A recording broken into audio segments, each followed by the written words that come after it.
few days ago, I came across the story of Fireball whiskey. Check this out. So back in 2024, a woman walked into a gas station and she bought a little bottle that looked like this, a Fireball whiskey. And then she went home and she called her lawyer.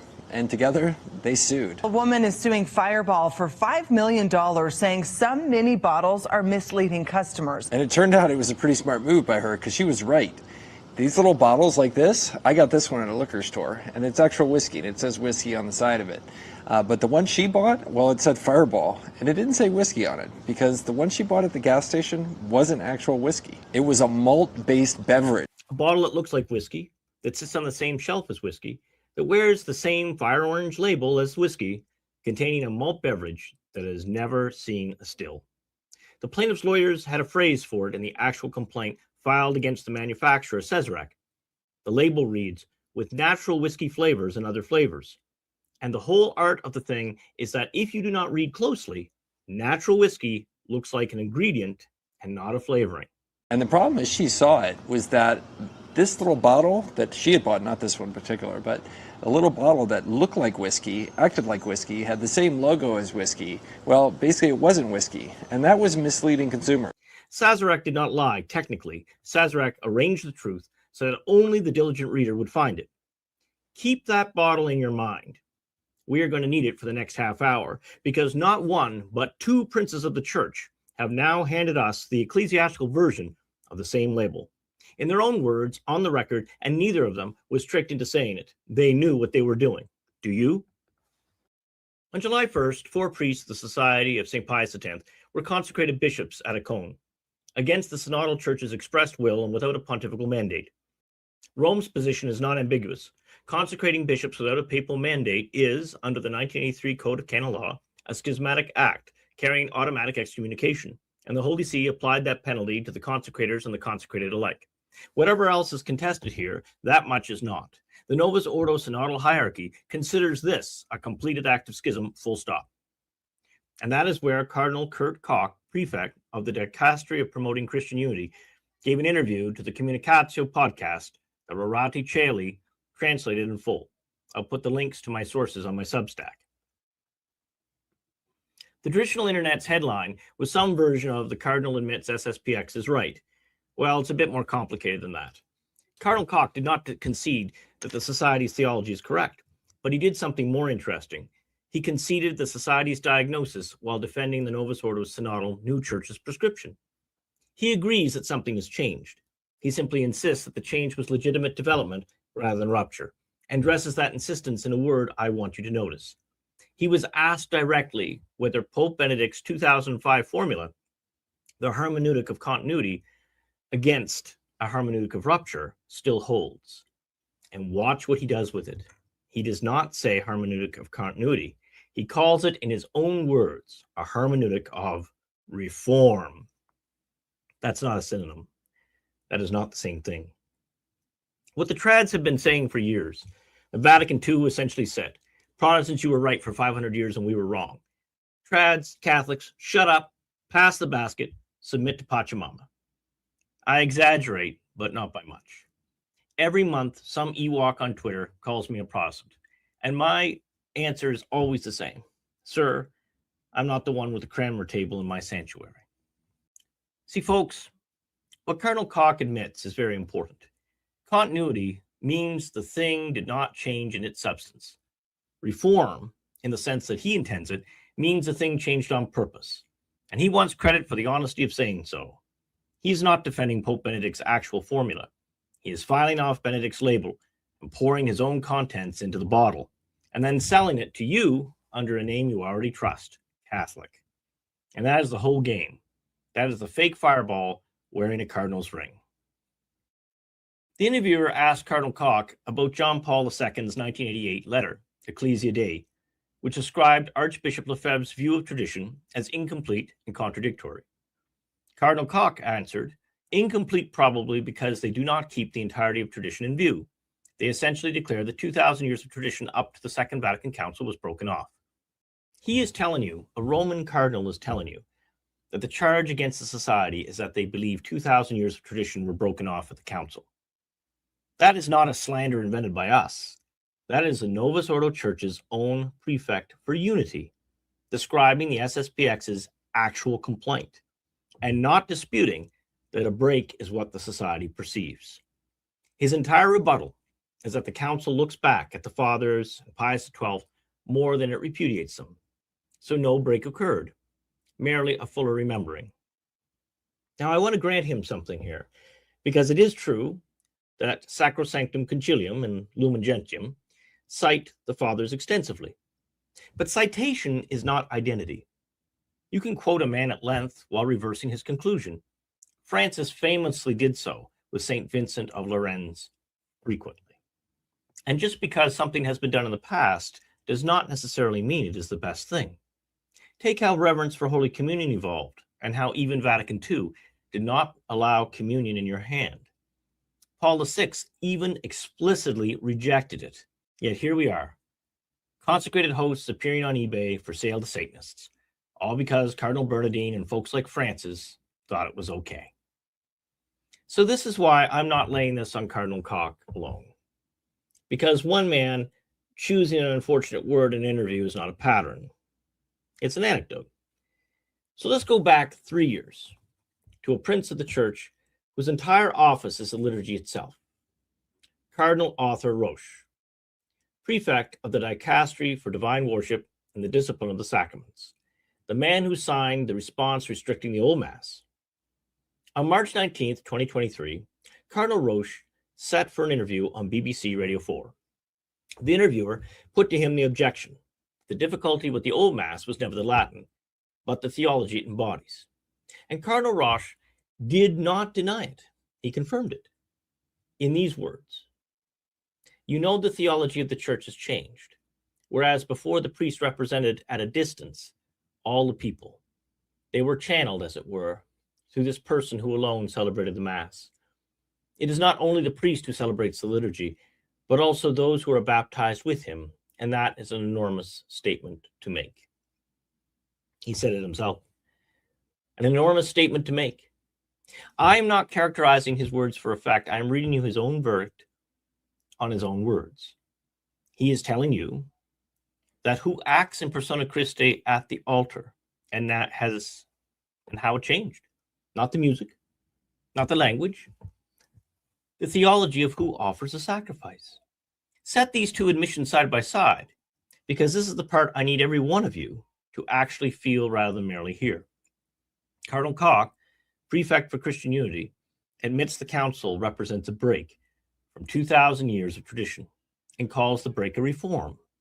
Cardinal Roche, Prefect for Divine Worship, admits the theology of the priesthood itself changed and calls the change enormous. Two different men, two different dicasteries, 3 years apart, describing the same rupture from two different rooms in the same house. My friends, that is not a slip of the tongue. That is testimony, and testimony that agrees across independent witnesses is the strongest kind there is. A lot of traditionalists don't like Cardinal Roche, but those of you who know me know why I do like him, at least on this point. I prefer to agree to disagree with someone honestly, and Roche is an honest man. He said that the Old Mass was at variance with conciliar reform, or promoting an ecclesiology that is not part of today's church's magisterium. He hit it, folks.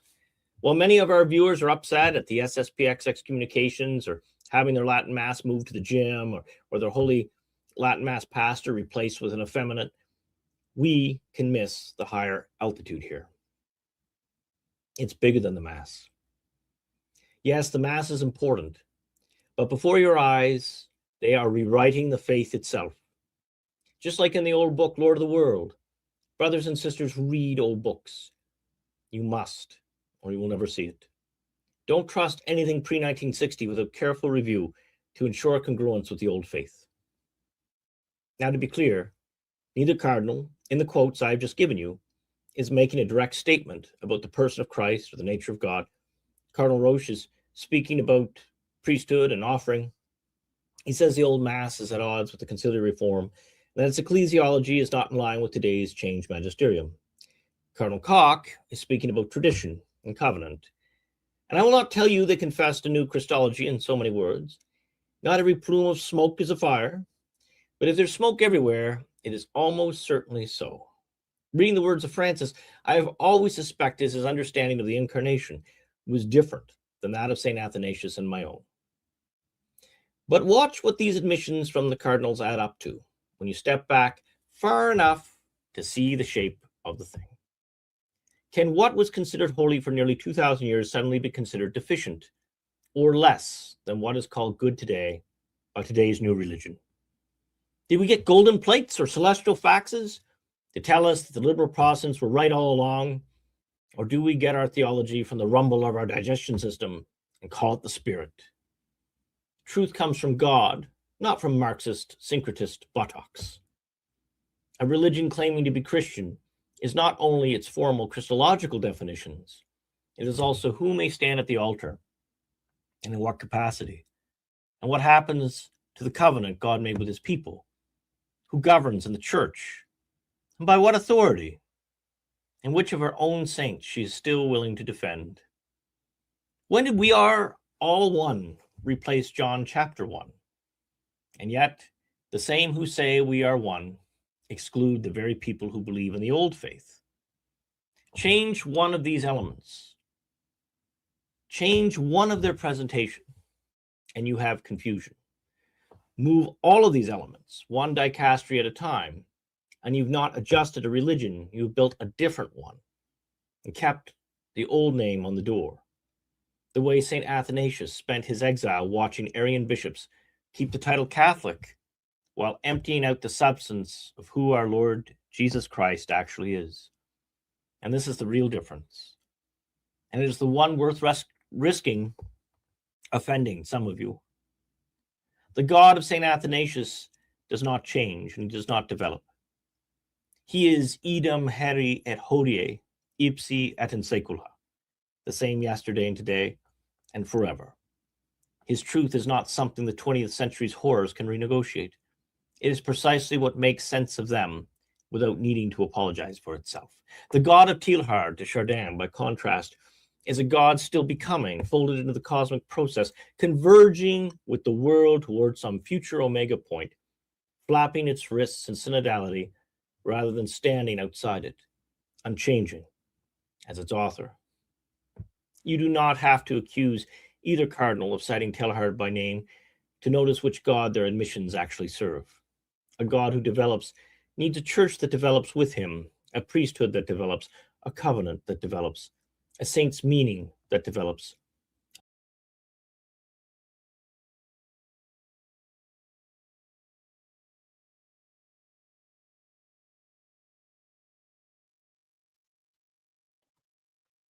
So, folks, it's amazing what's been going on the last couple weeks. Some of you have probably been experiencing Catholic Twitter and have seen the absolute crazy that's been going on, Catholic treating other Catholic very uncharitably. And it's just over the top. And there's friendships that have been destroyed about this, families set apart from one another. Families not being able to go to the same mass anymore. So it's truly a difficult time in the life of the church. And when you think about it, the reasons, many of you know the story why the society got into trouble with a formal excommunication back in the 80s. And that was because the founder, Marcel Lefebvre, consecrated men without papal mandate. But it surprises me to this day how many people still don't know that story. Why? He walked in side by side with John Paul II and saw at World Prayer Day, World Day of Prayer, this giant Buddha statue with the law of the Buddha shall rule my life. And he declared the apostasy was upon us and immediately consecrated 4 men to ensure the continuity of apostolic succession. Now, he was not the only, one of the things, again, I'm a big fan of Pius X in many respects. But one of the stories that are out there that if it wasn't for them, there wouldn't be a Latin Mass. That's not true. There were piles of different independents. Father Waltham is probably the most famous, but there was also the Sedevacantist movement that started later, after the society, actually. I've got a little visitor, a little cat here. She shut off. You guys saw me start late. I can't really blame it on her, but she actually shut off the computer today. It was like, oh, pretty button. So she shut it off. But anyway, no, but I mean, the thing is that there was a reason It wasn't just like he woke up one morning and said, oh, gee, wouldn't it be great to make more bishops in the church without the Pope's permission? He saw a real crisis, an emergency. If Pachamama and Fiducia Supplicans does not constitute an emergency, what more do you need? I mean, Leo said he's one with Islam, or he's in communion with Islam. What is this? Oh, you're taking him out of context. Well, that's what he said, these words, right? He meant this, he meant that. Fine. I mean, let's give him the benefit of the doubt. There's articles in prep. There was a little technical glitch there. There was a little bit more of that pre-show there to show you. But one of them was the articles that showed both Francis and Leo denying the multiplication of the loaves and the fishes. This is a very serious deal, and speaks, does the postmodern church understand the incarnation the way that most of us watching this and speaking today do? And it's a valid question to ask.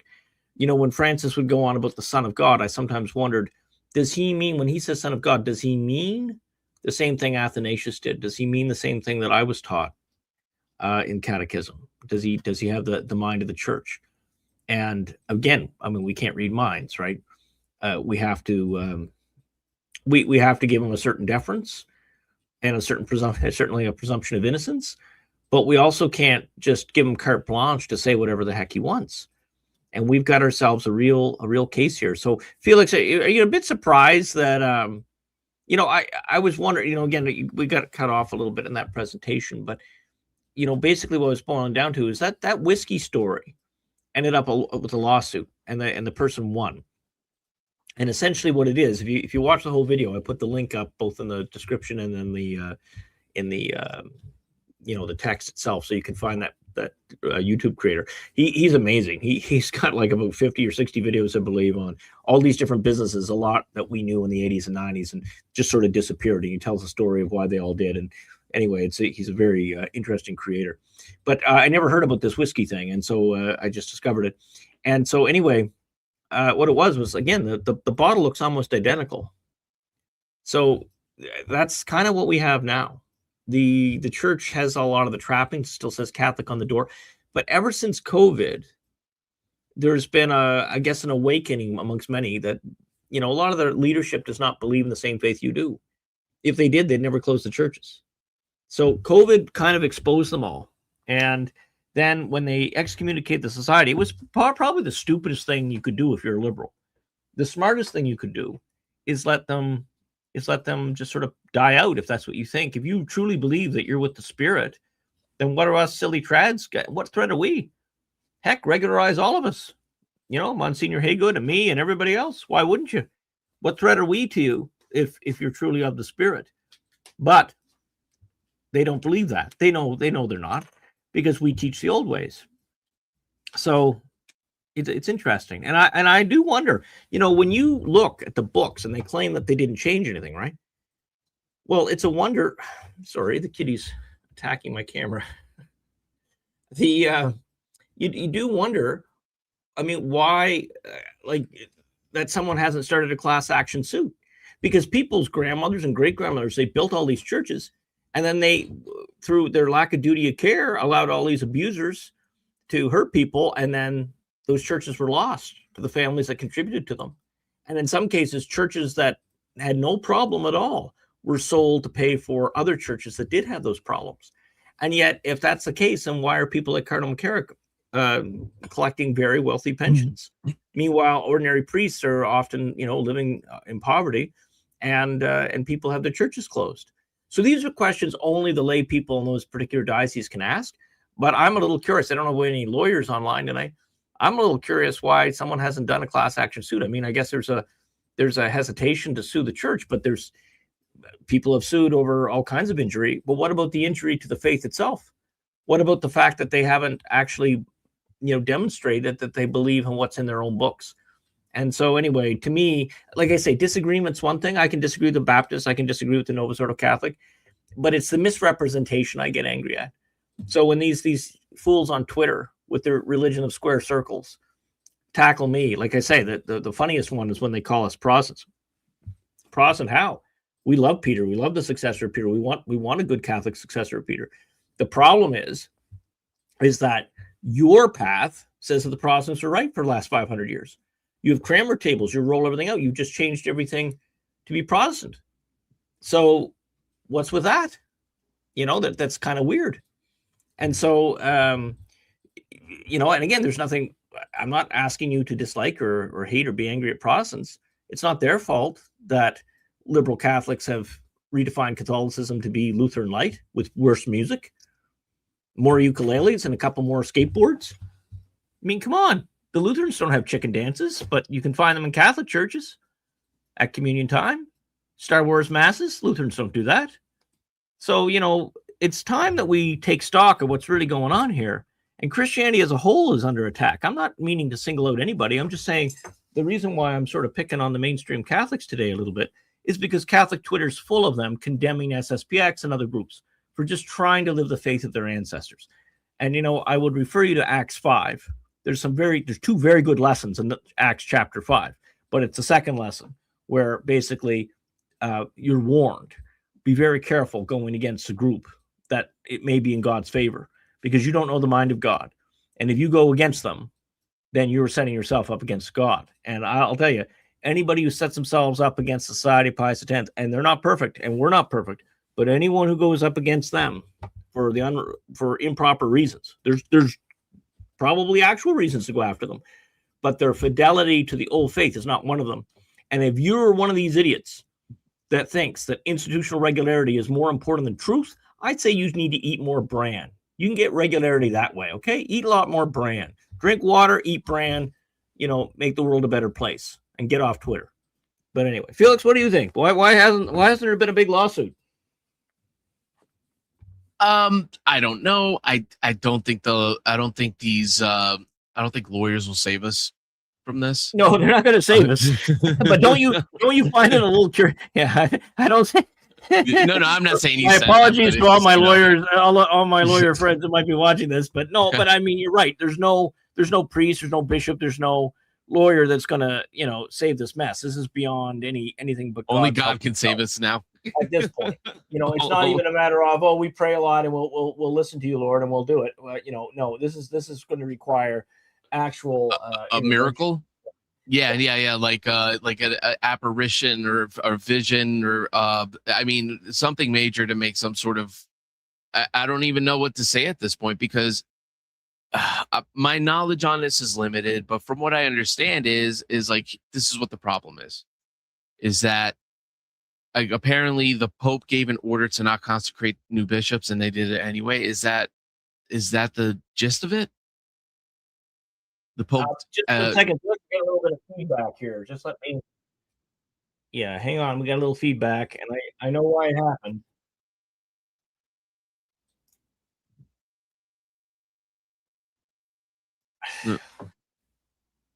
Is this better?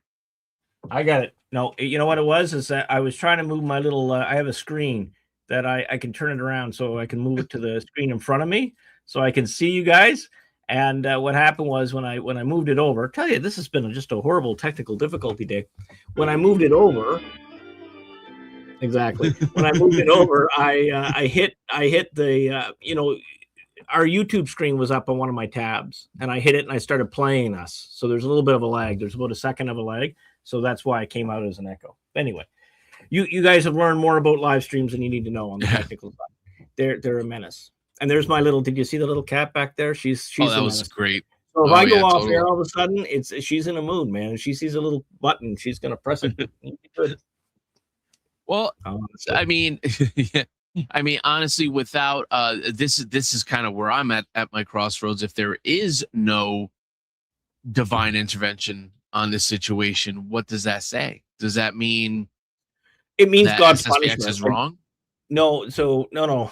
I think this is where it gets. You understand what it's rhetorical. I try to be as hopeful as I can, right? Like I try to be. I see the best in people where I can. I mean, I like a good rant. I vent. Like I'll vent on Twitter. I'll vent a little bit on Substack. I'll vent a little on here. But if you guys know me in person, if I may vent, but I'm generally a pretty happy guy, pretty optimistic guy, pretty hopeful guy, and I see a lot of reasons to be hopeful. So that's all good. But here's the reality. our civilization has turned its back on God.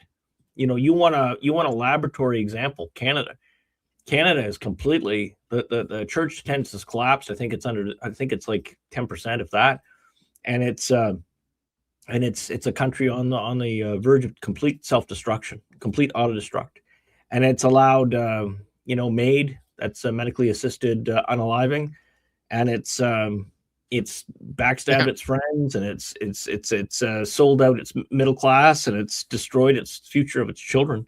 That's why so many Canadians, good Canadians anyway, the conservative ones, want to come to the U.S. And actually, the U.S. could probably use a lot of them, right? But the thing is that, it's pretty bad. Like, let's put it this way: Canada is far left of California, with the exception of Alberta and Saskatchewan and rural British Columbia, and maybe a couple little pockets here and there in rural areas. And but anyway, there was something like hundreds of churches have been damaged. I think something like 80 completely burnt down. Wow. The church near my mother's house is now a mosque. The other ones are all closed, and the ones that are open fly rainbow flags, including the Catholic ones. So that's the state in Canada. And if you want to see what progressivism leads, it leads to things like you see what's going on in New York. It sees what you're going to see. It's so bad in Canada that under Trudeau, there was a government instruction saying that the people might have to forage for food. Well, they took away all our hunting rifles for the most part. So what are they going to use? A spork? You're going to hunt moose with a spork, maybe? That's then right. they allow the with a good newcomers. talking to. They allow the newcomers that come from outside of Europe to just harvest the salmon and the salmon spawn. Like, I mean, stuff that used to be sacred even to the lefties, like environmental protection. No, they'll just let these guys come in and do whatever they want. So, it's really kind of bizarre, because Canada is where we could go. And that's an example of what happens when a country abandons God, a nation, a people, then God takes his hand off them.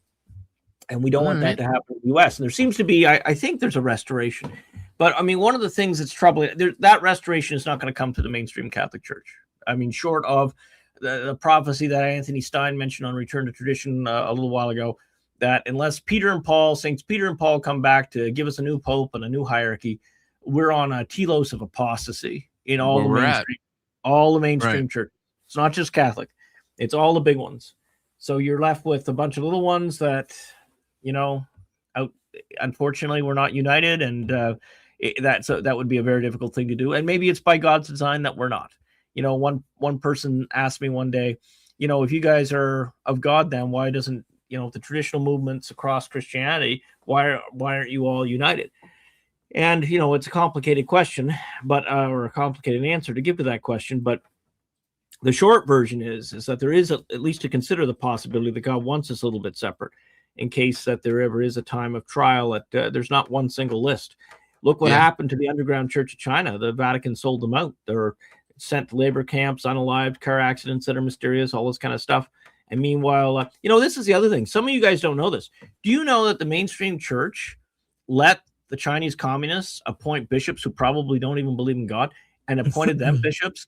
And then, but the Rome later recognizes them, right? Yeah. And the allegation is unproven, but it's from a businessman in Hong Kong. He alleges, and the details are secret. We still don't know, but he alleges the reason why it's secret was $1 billion a year for 6 years was paid to the Vatican.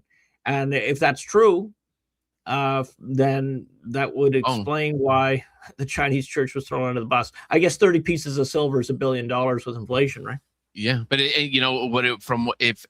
correct me if I'm wrong. From what I understand, it was also an intelligence gathering operation where these bishops were listening to confessions and logging this stuff, which is actually from what I read that happens a lot, like in other countries. I mean, Lord knows. Hopefully that doesn't happen here, but who knows?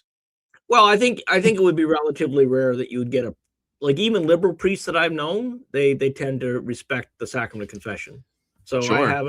I haven't. So when the state gets involved, it's usually you run into that issue. They could, though, Felix. They could. I mean, the tech exists. I mean, you don't even have to bug the confessional. You could just use I'm sure they have sensors.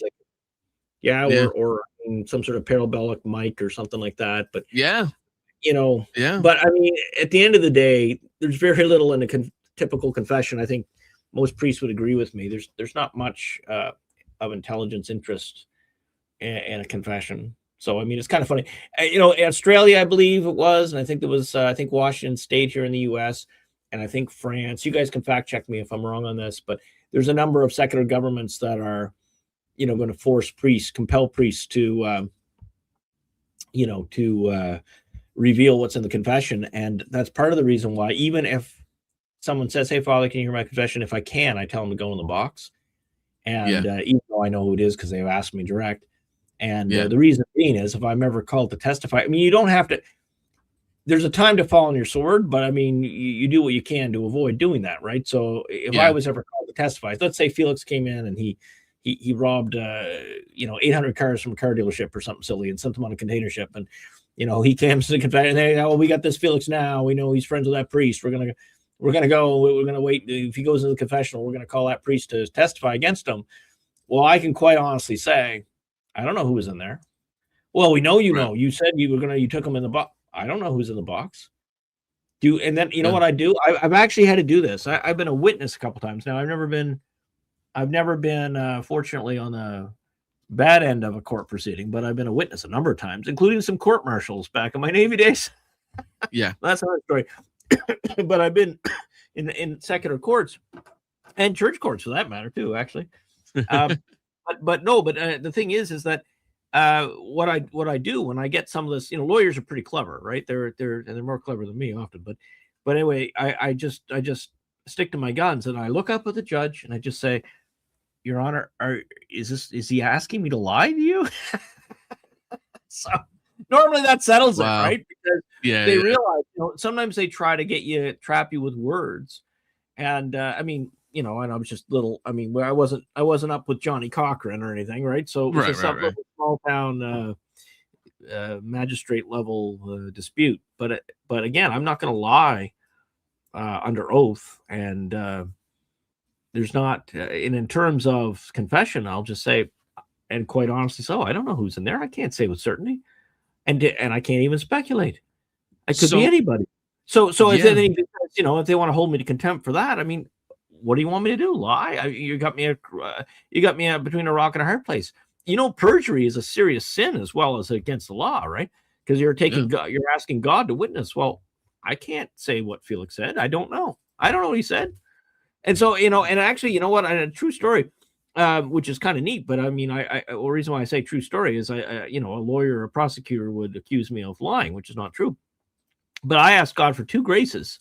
And one of them before I was ordained, and one of them was I want to forget when I hear confessions, and for the most part, that's absolutely true. And then sometimes it'll come back, if someone's coming back another time, and it's a continuing problem.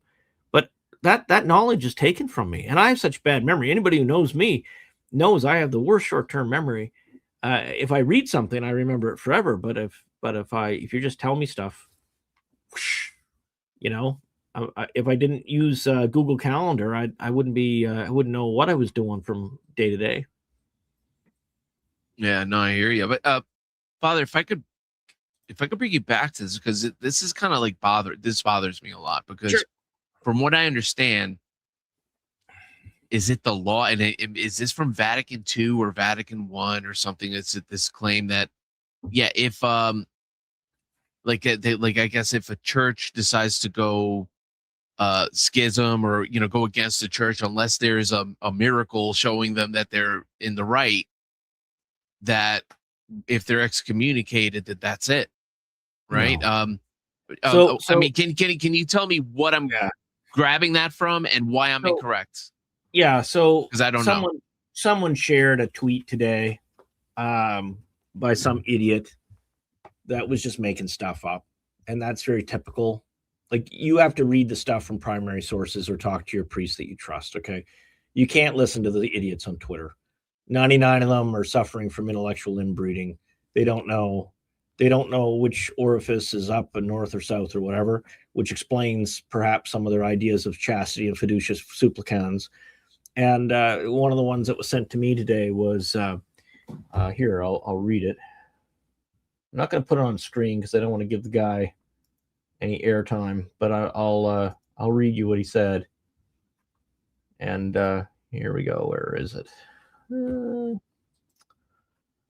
Where is it? Yeah. So is Are it? you professional or not? No, Oh, not at all. Not at all. See, so here we go. You know, well, we got on the StreamYard, Felix. I don't know. I see. I haven't briefed Felix here on the new things. Under there is now ability to indicate Lame. Ewoks. Yeah. So you can see the little Ewok there. I think I can't see what you see on the screen right now. But anyway, where's this? This silly. I'm gonna have to figure out a new way so I can see what you guys see.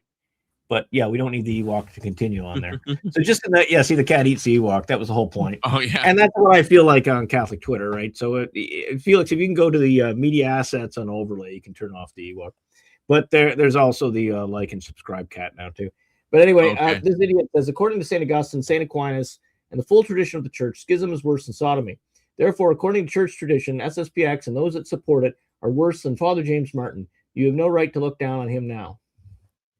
And Father Martin Navarro responds, on the contrary, every homo heretic is a schismatic. Heresy and schism are distinguished in the respect of those things to which each are opposed essentially and directly. For heresy is essentially opposed. Here we go. I can't get the whole thing. Let's see.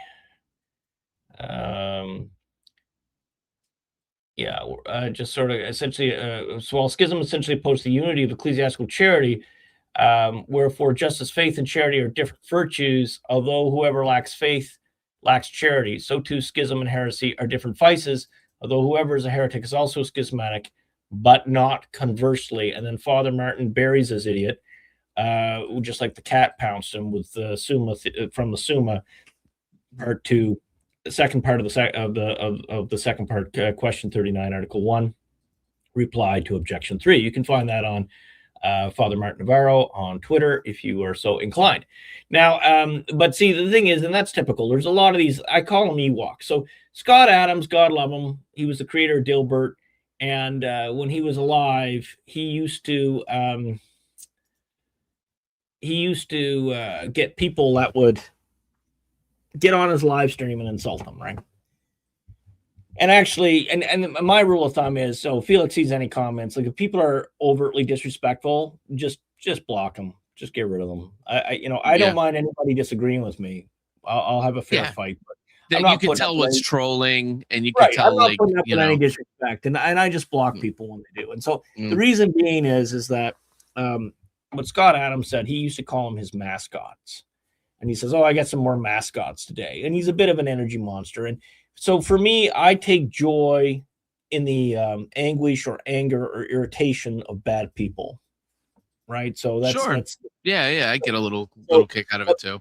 But I don't have necessarily the time, nor do I want them to take over from the message. So that's why there's a time and a place. If they want to write me a letter, or they want, if it's an advanced thing and they want to duel with me on Substack or something, I'd be open to something like that. But I'm not getting into a screaming match with Ewoks.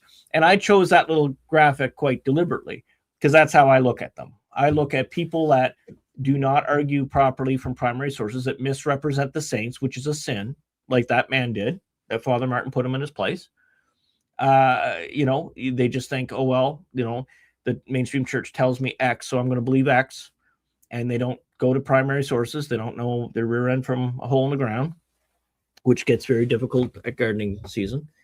And so what happens is that, they bring themselves into grave sin, especially if they're going against clergy. You have to know what you're talking about. And you do so with respect, at least the first time. Now, if that clergy person disrespects you, then fine, proportional response. But it's a very unwise thing, even if you consider a clergy to be schismatic. It's a very unwise thing in the spirit of Acts 5 for you to be disrespectful. You can just say, Father, I don't understand what your position is. Help me understand. As far as what I see, you're in the wrong. That's a fair, respectful thing, right? It's perfectly fine to have a disagreement with me or with any other priest. You just do so respectfully. And until, if we respond disrespectfully to you, then I think it's only fair that you, you can respond to a certain degree in kind. You have to ask yourself, to what end, though? I mean, are we really going to, like, there's no argument on Twitter has ever won over the person that you're fighting with, typically. I mean, that's so rare. It's more rare than a lottery. What does happen, though, and why sometimes myself and Father Martin Navarro do engage with these people, we don't care about the attacker at all. No. We're actually giving people like our viewers ammunition how to answer it themselves when they encounter the same questions. So that's what we do. So here's the problem, folks. Here's the problem in a nutshell. If the mainstream church is right, then we might as well just give it up. You might as well give it up. There's no point. The head of doctrine, Cardinal Tucho Fernandez, Tucho's not his real name. It's kind of unfortunate that that's his nickname. I asked a friend of mine from Argentina, I said, what's that mean? Oh, they just say, oh, it's like buddy, like it's not anything bad.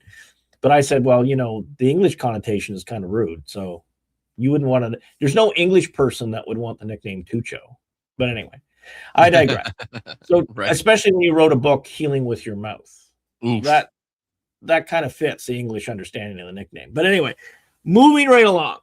When the head of doctrine, and he's not the first to say it, there's a whole bunch of them that say it, that basically say that hell is empty, in direct contradiction between the doctors of the church and Our Lady of Fatima, and they say hell is empty. But that's what they teach, okay? If that's what they teach, then why do we have to put up with their ukuleles? We don't. And I won't. And it's quite simple. If they are correct, that means the previous 2,000 years was wrong. If the previous 2,000 years is wrong, then on what authority do they have today? None.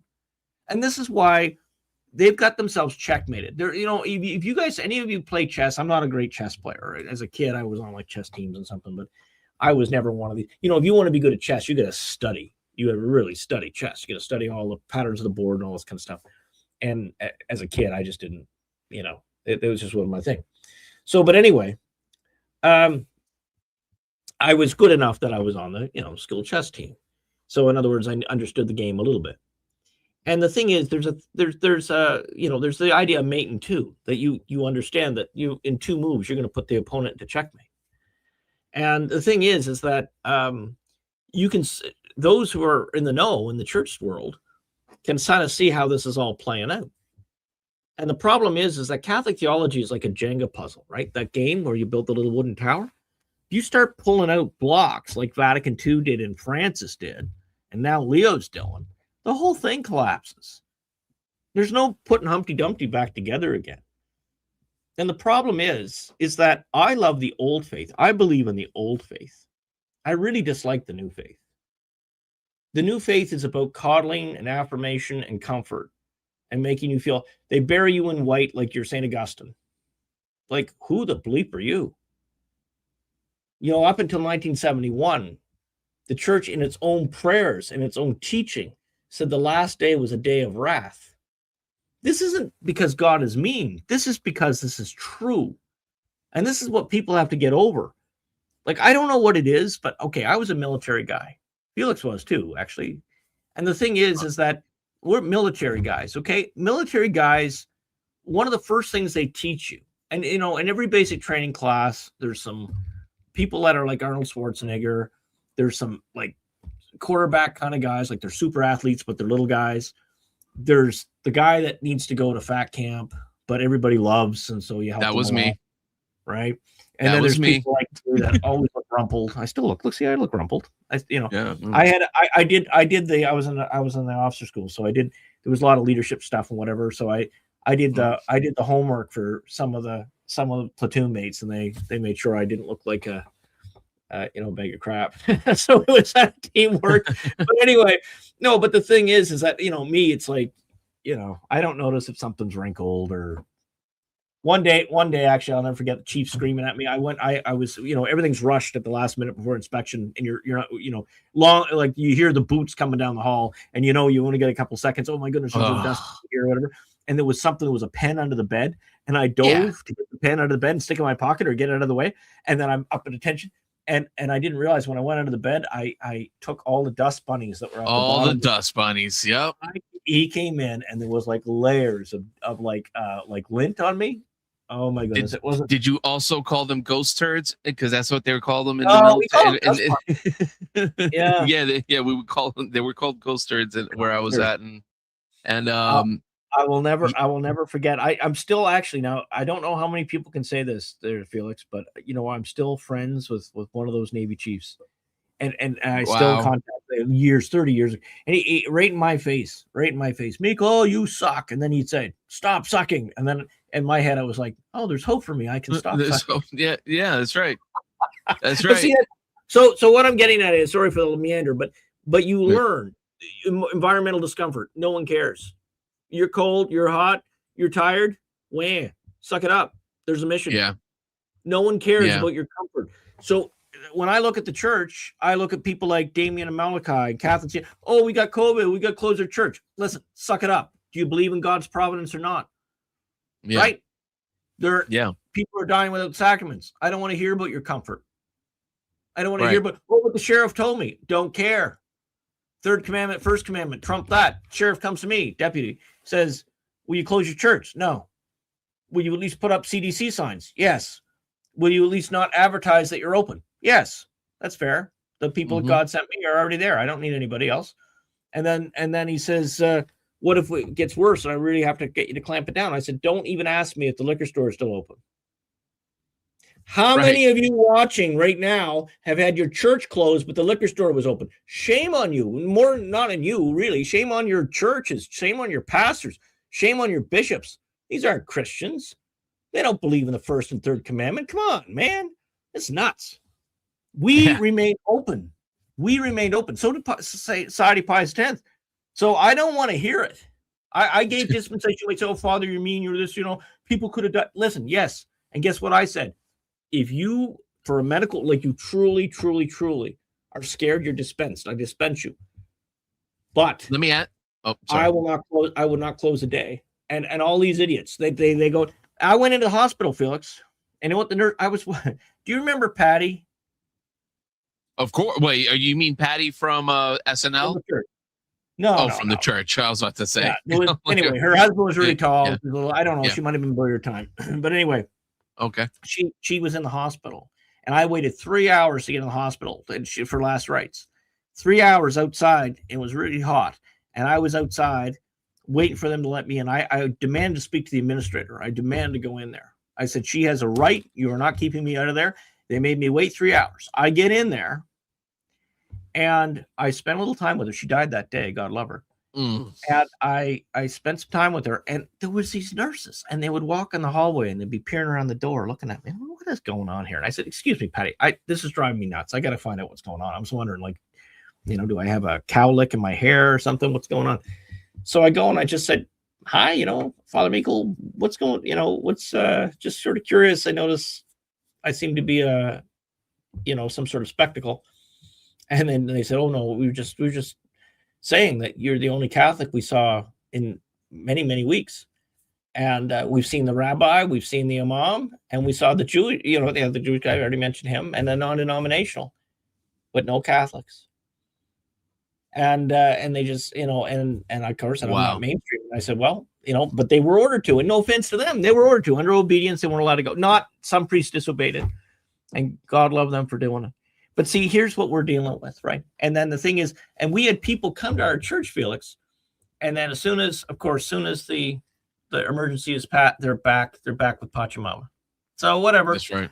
I don't know what to tell you. If you're built like that, if that's your understanding of loyalty, I can't fix that. You either have it or you don't. And in terms of, as a military guy, that little story I told, and there's many more.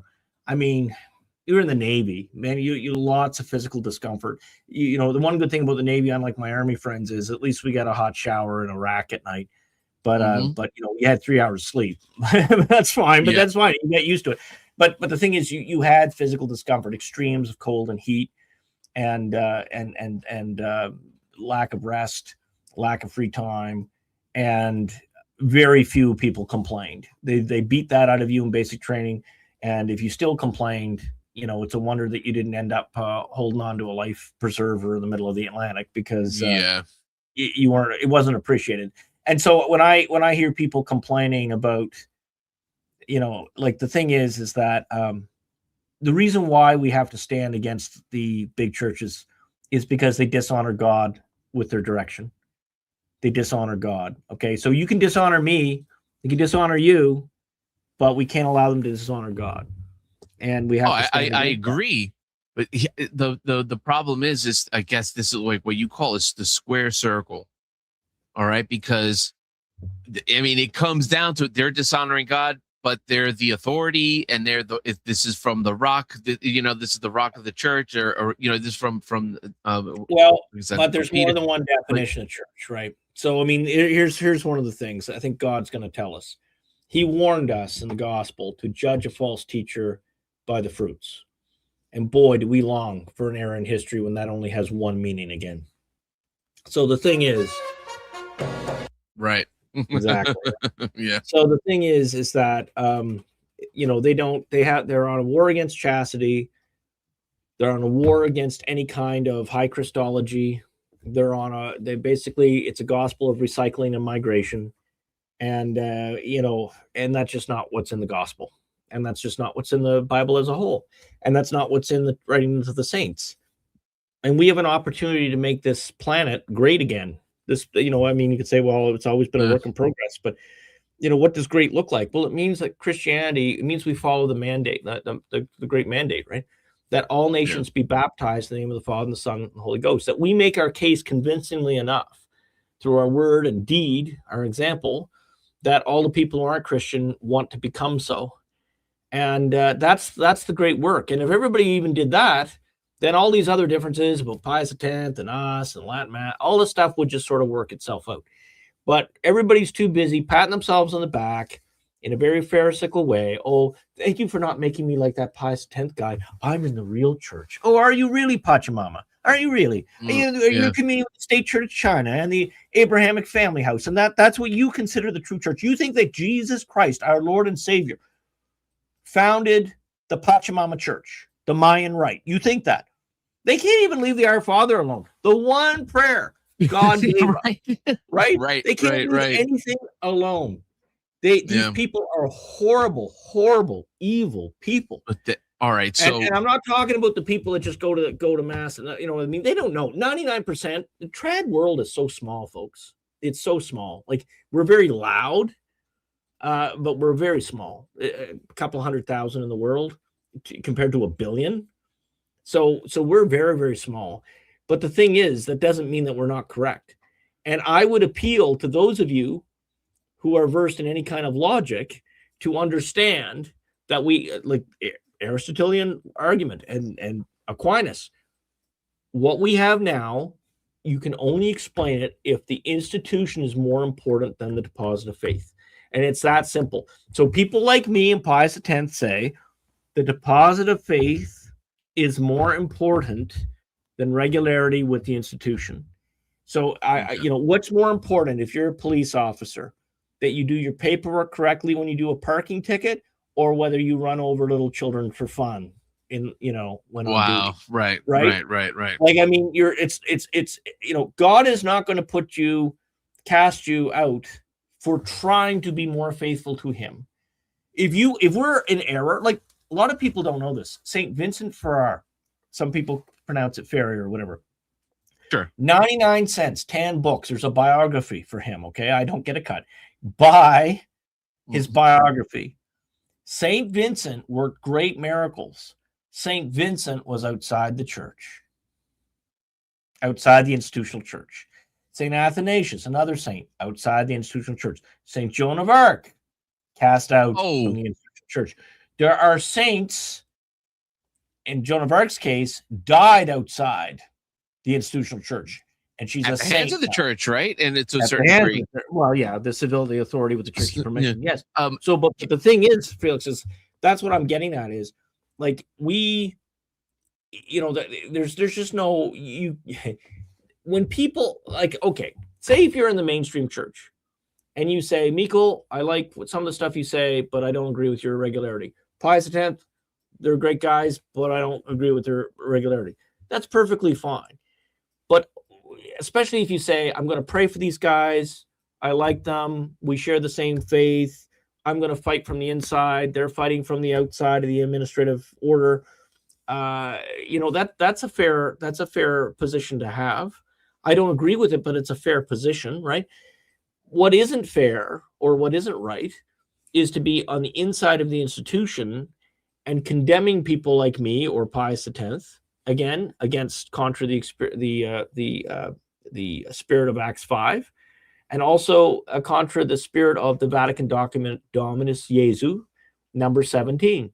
So you look it up. It's on the Vatican website. It's like Lord Jesus in Latin, but they spell the J like earlier Latin used an I instead of a J. Yeah. So Dominus Jesus, number 17. And you look at that and you tell me whether Pius X and I are schismatic. Not according to that document. Now, according to the Code of Canon Law of 83, yes, we are. But get this, even then, it would be pretty hard with canon lawyers of, say, a century ago. We would be let loose. It'd be undetermined. The charges would never stick. Why?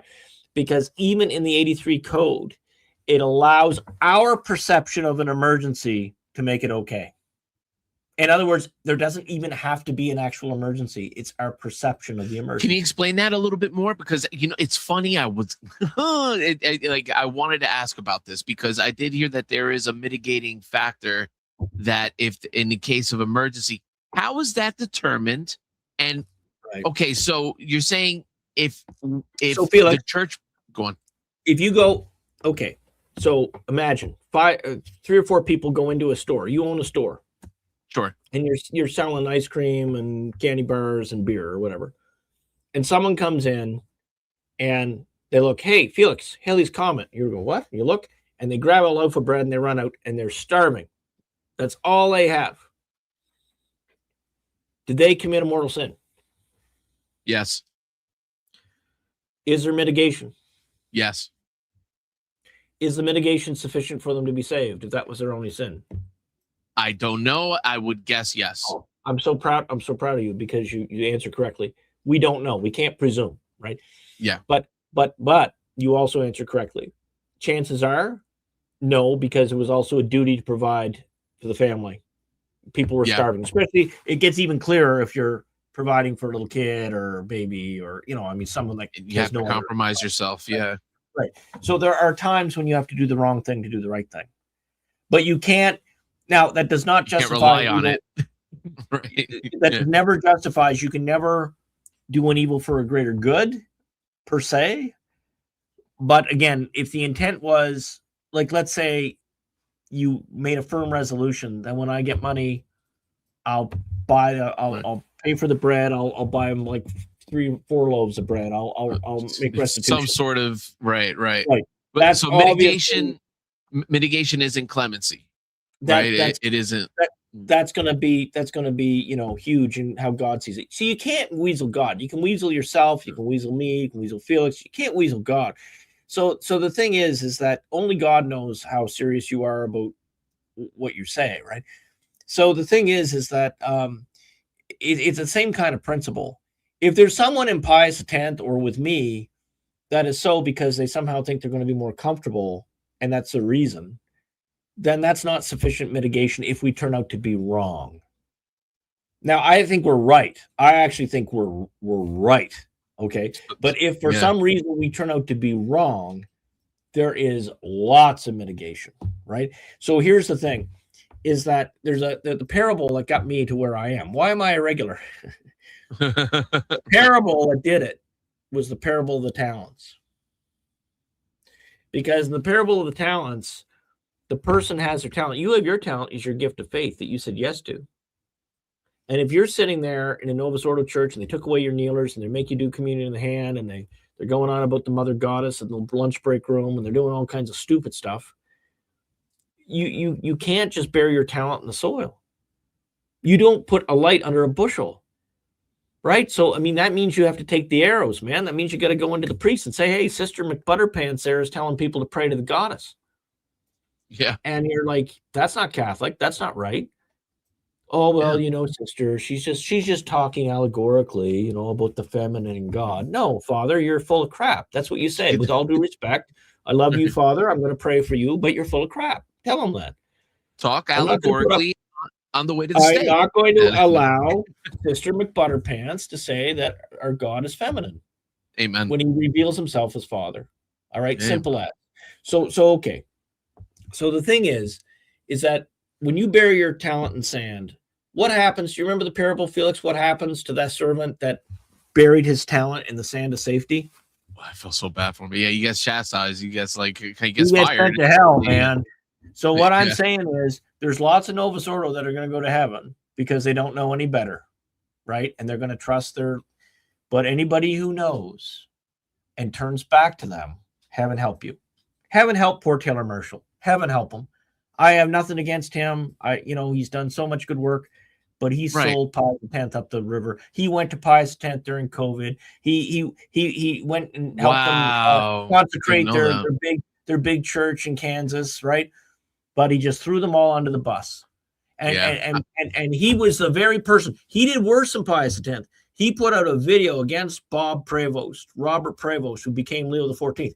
He put out a video against them. And even Pius X didn't do this.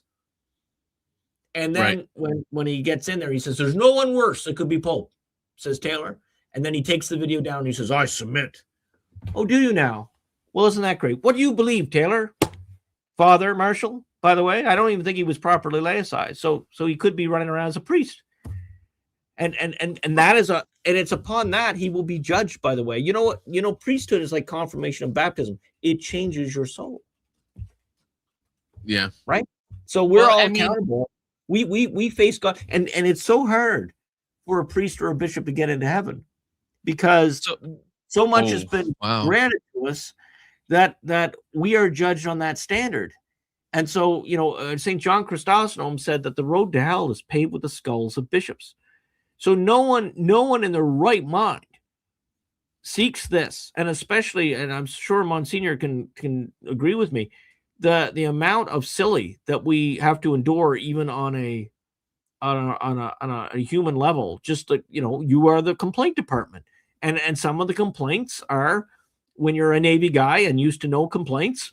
It's like the wrong volunteer planted the wrong tree at the wrong place in the yard when I was going to bulldoze the whole darn thing anyway, right? So I mean, right. The plan was for the property, and then I'm dealing with everybody's mad at you, for something, and meanwhile, no one goes into seminary thinking that that's the kind of stuff they have to deal with. But it's the darker side of the good news. You have to help people where you're at, and there's people that are better bishops and better priests than I for that kind of thing, and I try to do my best, but I'm human like you guys are. I want to go to heaven. And I want to help as many people go to heaven as well. And St. Alphonsus said the saved are few. So I know that's not a very comfortable thing. And I know that causes some people some anxiety. And they say, well, if that's the case, given my past, how can I get in? And I just say, listen, if you want to go to heaven, you can. The problem is most people don't want to. And they convince themselves that they think they want to. And then, like I say, if you seek the comfort of the Novus Ordo and you know better, you're not gonna choose God in the end. There's no way. You're gonna pinch your incense to Jupiter. You're gonna pinch your incense to Pachamama. You're gonna sell out, just like all those people did when they closed their churches. Oh, but our insurance premiums. Oh, but the law, we might have lawsuits. Listen, suck up the snot, do your duty. As simple as that. Your baptism confers duty. And here's the thing, folks. There's two schools of thought on this. You imagine. I've only seen this happen once. And I was so disappointed. I was driving along. It was City Halifax, Nova Scotia. And I saw somebody. There's a famous donut shop. It used to be like a part of Canadian culture, Tim Hortons. And I saw this police car, and he turns on the dome lights, red and blue lights, and he crosses the road just to go in the donut shop. And I know lots of great police that would never do that, okay? But I'm telling you, the anger I had for that? Because here's the way I look at it. There's two schools of thought. One is if you get in a position of power, whether you're a politician, a priest, or a cop, or lawyer, whatever, right? You have a position of power from your position. And if you use that position of power to advantage yourself or your friends and disadvantage your enemies unjustly, then woe to you, because God is not going to be very merciful in that department. I'll tell you right now. You abuse your office, good luck. That is a very serious thing. All right. And the thing is, so that's one school of thought. If I get into power, I can use my power to do whatever I want. Then there's the other school of thought. The higher you go, the more accountable you are to the lower rank stuff. So, for example, I, as a naval officer, I would not jaywalk in uniform. And I had people call me legalistic for it. Now, I will admit, and it's a venial sin now, so I'm a little bit more aware of those things, I wouldn't jaywalk even now. But back in the day, out of uniform, I would have jaywalked. All right. So the thing is that any civil law that doesn't ask you to sin, you must follow. It's at least a matter that goes for speeding and illegal parking and whatever. Any law that doesn't demand that you sin, you must follow under the pain of sin. All right. So you owe respect to the civil authority. Well, the thing is that you also owe, it's a double-edged sword, because if the state told you, like they did in Alberta for a while, it was a joke, but I think it was almost true. At one point, conservatives up in Canada were saying there were more pastors jailed even in conservative Alberta than there were in China. And that might have been true over COVID. So there are some times when you have to stand against civil authority and you have to take, you peacefully do it. But sometimes the rights of God come before the rights of men. Now, 99%, especially in the United States of America, at least in a red state, they don't conflict. There's no problem. But, in a blue state, you could be arrested for praying. Joe Biden threw a bunch of people in praying against the unaliving of little children. But apparently he was a good Catholic. I mean, heck, he had cardinals and popes and everybody else visiting him. I mean, it must have been great, right? That's right. Probably in Epstein's Island, just drinking it up. David Axelrod can go and visit Leo. He's not, but the head of Pius X can't. I leave that to your judgment, whether you think that's. But anyway, so what's going on in the church, Felix, is there's a lot of bishops and priests and influential lay people who think that their power and their position or their influence, like on YouTube or whatever, gives them certain privileges. No, it gives you extra duty. And you're going to be judged on how you live your baptism, let alone your priesthood. And so if you can't even keep to the 1990s catechism, then how can you say that you have the faith of the pre-1960s? You see, this is the problem. The great scandal of what's going on here is that they can't even, the mainstream can't even follow their 1990s catechism. It's too much it's a bridge too far for them. So they give you all kinds of reasons, and there's all kinds of buzzwords and stuff. But at the end of the day, how can you say it's the same religion then if you can't even follow 1990s? So anyway, a long-winded answer to your question, Felix. I don't think you have anything to worry about. I don't think Pius X has anything to worry about. I have friends at Pius X. They tell me their churches are full. No one cares. Yeah. All right, so now and the Catholic moms groups. So I have a mole, or like let's not call her that. Let's call her a curator of information, because I want to know what's going on. Secret agent, right? Secret and so anyway, cool. The Catholic mom source tells me that there's a lot of people that are crapping on Pius X and quitting different moms groups and stuff. And the devil's laughing, of course, at all this division, because some of these moms used to share homeschooling groups and stuff like that, right? But at the end of the day, I'm hearing it on the ground, and you guys can fact check me if you've heard something different. But my understanding is Pius X is probably going to grow over this, because you see, here's the problem: if you treat someone who's just trying to serve God faithfully, and you treat them poorly, like there's no way around it. You guys can't invent, like, you can't make this stuff up. The Chinese government appoints non-believing bishops to their roles, and the Vatican confirms those appointments are legitimate, but they fire Pius X, guys. Yeah. A pop culture version of that is when Mel Gibson made The Passion.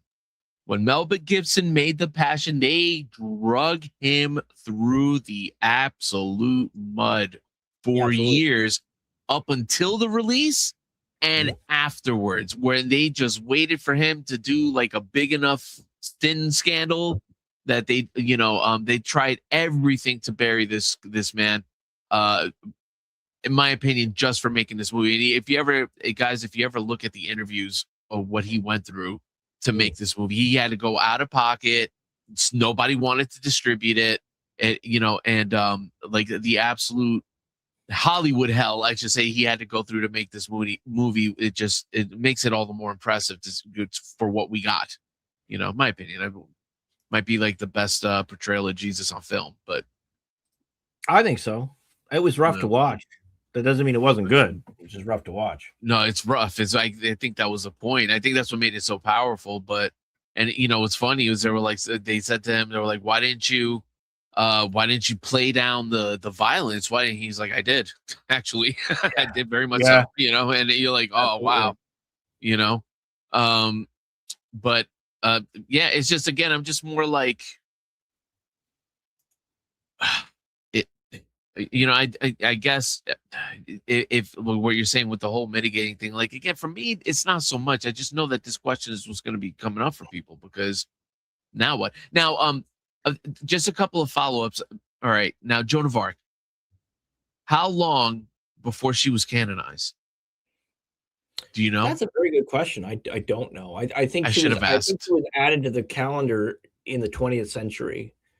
But she might have been canonized before, so I actually don't know that. I should know that, Felix. But you know what? If I had 10 lifetimes, I would only scratch the surface of Western Christianity, let alone both West and East. I'm asking Grok right now. Yeah. Why don't you? That'd be good.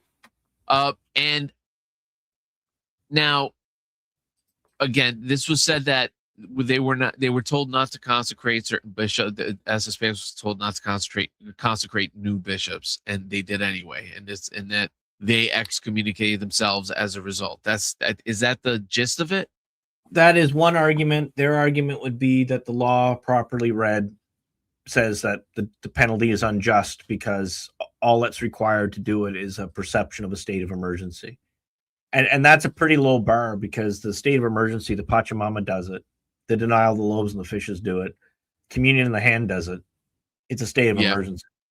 So it's a low bar. State of emergency. So, I mean, certainly from a traditional point of view, it's a state of emergency. See, from a Novus Ordo point of view, well, nothing's changed for me, right? They don't see, but they're not looking at it zoomed out from a perspective of a 2,000-year-old church. And then you got Cardinal, Monsignor says he's pronounced Cook, but I actually, it was funny. There's a story behind that. I didn't know how to pronounce his name, and I thought about listening for a YouTube channel on it, but I thought, well, why is their pronunciation necessarily any better than mine if they're just a regular guy like me? So I asked AI how to pronounce it, and they said it's like Bach. Oh. So that's why I was calling Cardinal Koch, and then Monsignor said no, it's Cook, and I'm like, well, Jew fits weird. Yeah. Forgive me. That's for you. That's your that's joke. That's why we had Monsignor laughing at us. Yeah. But we're not a professional. We got to do a theme. I got the little overlay of the cat there. That was what I did earlier today. But now I got to do something that's. I can't steal AJ from the Wild Files thing. He has Bill Shatner come out and say this isn't a professional outfit. But I got to maybe Scott Adams. Scott Adams, God love him. He before he died, he said, "My likeness and my voice, I give open license to anyone to use it." So. Nice. So it's kind of funny. So at least the estate won't sue us if we do poor Scott. But yeah, God love him. Go ahead. So Father, check this out. So she was canonized May 16th, 1920, which I thought she was canonized like in the 1600s or 1700s. She had been beatified earlier on April 11th, 1909 by Pope Pius X. But still a long time. See, you realize that she's embarrassing, right? Like, I mean, she's like she's a wonderful saint, but she's embarrassing. She embarrasses the church.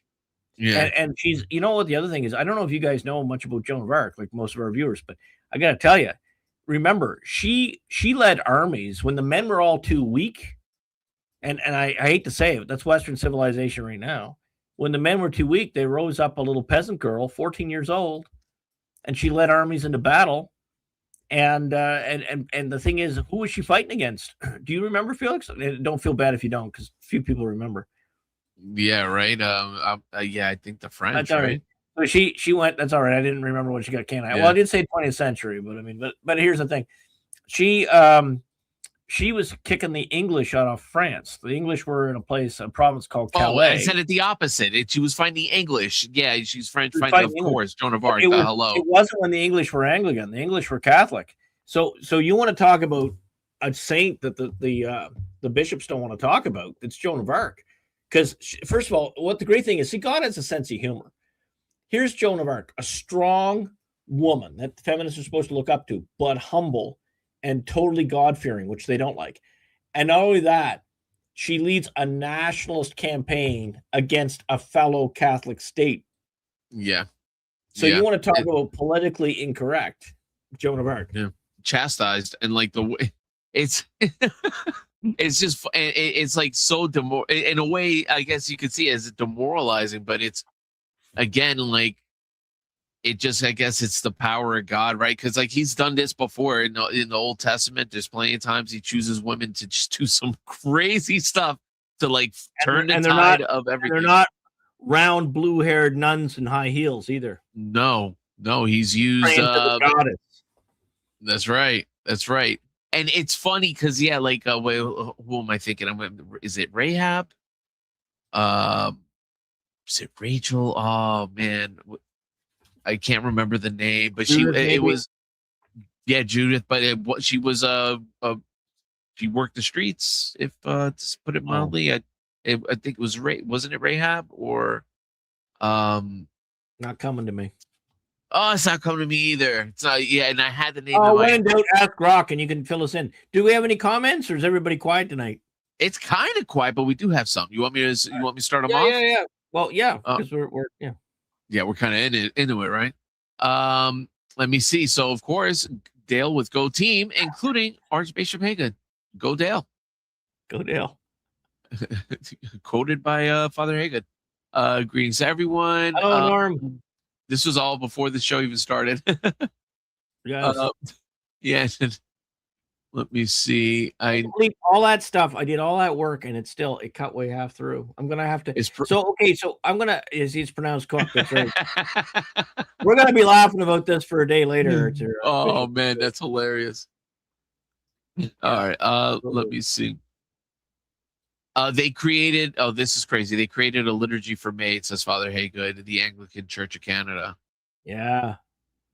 They made a liturgy. What do you do with that, right? I mean, like again, guys, I'm not one of these people that, like, you know what? Okay, so those of you who know me, if you know me in person, I get up on the pulpit and I'm fire and brimstone, right?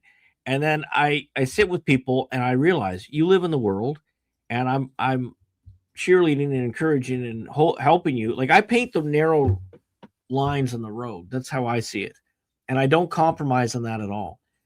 But I understand that we're all works in progress. So the thing is, if someone doesn't, again, if you agree to disagree or someone doesn't see eye to eye with me, I mean, we work through that. Maybe I learned something, maybe you learned something. We're works in progress.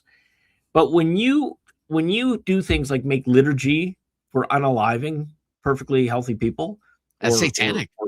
Yeah. And not only that, you are attaching God's name to sin. And heaven help you. I'd rather hear that you did 2 weeks of some crazy Vegas success than dishonor God in that manner. That might certain things like don't give me the creeps.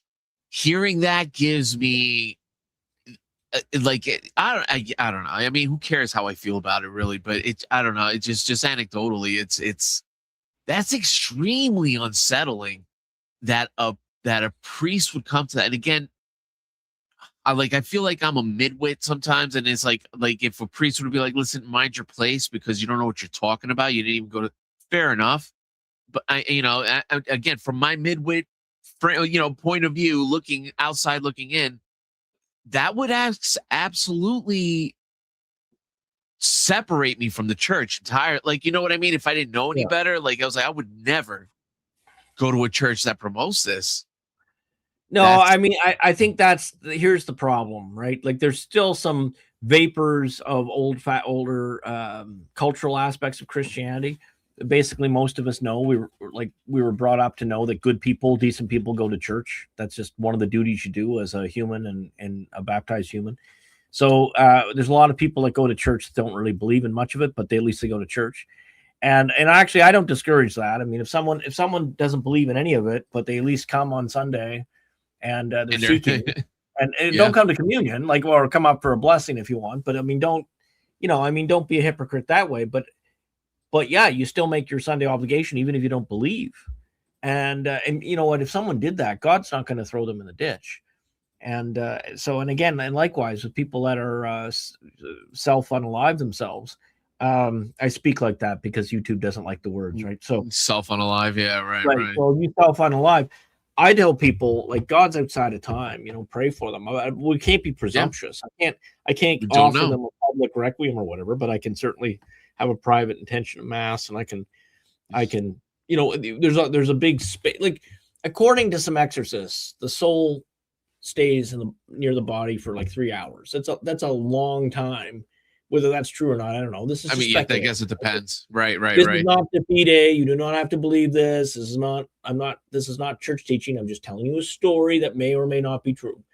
What I understand is that the soul remains near the body before it goes to its judgment, and that's a lot of time to reflect on things. Okay, so in that process, that's where we get some of our hope that people can convert in that moment. We don't know, but we shouldn't be having funerals in white for people that have unalived themselves, because the point of the matter is it sends a very bad message. When the Anglican Church of Canada starts doing liturgies for the self-unaliving of people, then what you're doing two things. You're attaching God to sin, and secondly, you're discouraging the people that are working through mental issues, and you're encouraging them to take the easy way out from the earthly side that may cost them their eternity. And I don't know how you can have more contempt for another human soul. One of the weird things about this age, brothers and sisters, is that people do the most cruel things to others in the name of kindness. And sometimes what appears a little rough around the edges, a little blunt, a little gruff, that's the loving person that cares what happens to you. I care what happens to people. I want them to go to heaven. I don't get angry at what we call post-trad, like John Salza and people like Taylor Marshall. I don't get mad at these people because they disagree with me. I lament that they were given God-given gifts to help in the restoration, and they walked off the field of battle. They sold out for their comfort, at their material comfort, their benefactors, for their money, for their position, for their esteem, who invites who where. And you know what? If that's your reward, God love you. I don't envy it. I wouldn't trade places with you for a million years.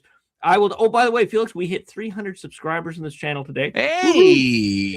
So the thing is, there's plenty of Catholic commentators that have, hundreds of thousands of even 1 million followers across platform. You know what? I'm going to tell you what my hope for the channel is. My goal. I am happy with 2,000 subscribers one day and 200 real colleagues in the mission of restoration. So that's my goal. And I think that's very reasonable. I think that's something I'm going to see. I think that those of you who are regular viewers, we're going to celebrate that together. 2,000 followers and 200 true friends of the mission.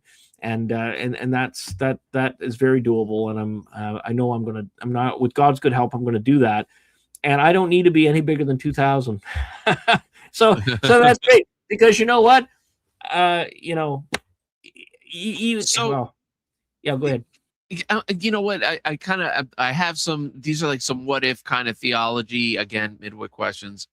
All right. So this is kind of like my theory here. So these priests, right, that are, I guess, Novus Ordo, or even let's go extreme, that they are part of the dark spirit in the church, or you know what I mean? They're part of that movement.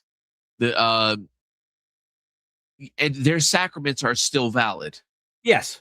Right. Yeah. So I'm glad you mentioned that. So just for those who are watching here and wondering, So, I mean, my Sede friends would disagree with me, but we can legislate that some other time. Understood. But yeah, definitely, the sacraments are valid. There's a whole, again, that's beyond the scope to defend that position. But yes, the sacraments are valid, but that doesn't mean that they're pleasing, right? So the thing is, one of the things that you have to realize is there's two things that happen at a mass. Well, there's more than two things, but two of the things I want to bring your attention to is there's the fruits of the sacrifice. When you give a mass intention, and also the people are uniting their prayers with the priest, the mass, and to allegorically, it's like a prism. It shoots, it focuses, it's attached to the most perfect prayer, the mass. It has great efficacy. So there's that. That is not equal between the Novus Ordo and tradition. I don't have proof for that. That's just my understanding, and that's what I certainly believe. I don't have proof, but I have data points in favor. What are the data points? Well, for one thing, the offertory prayers in the Novus Ordo use in other religions' prayers, table blessings, right?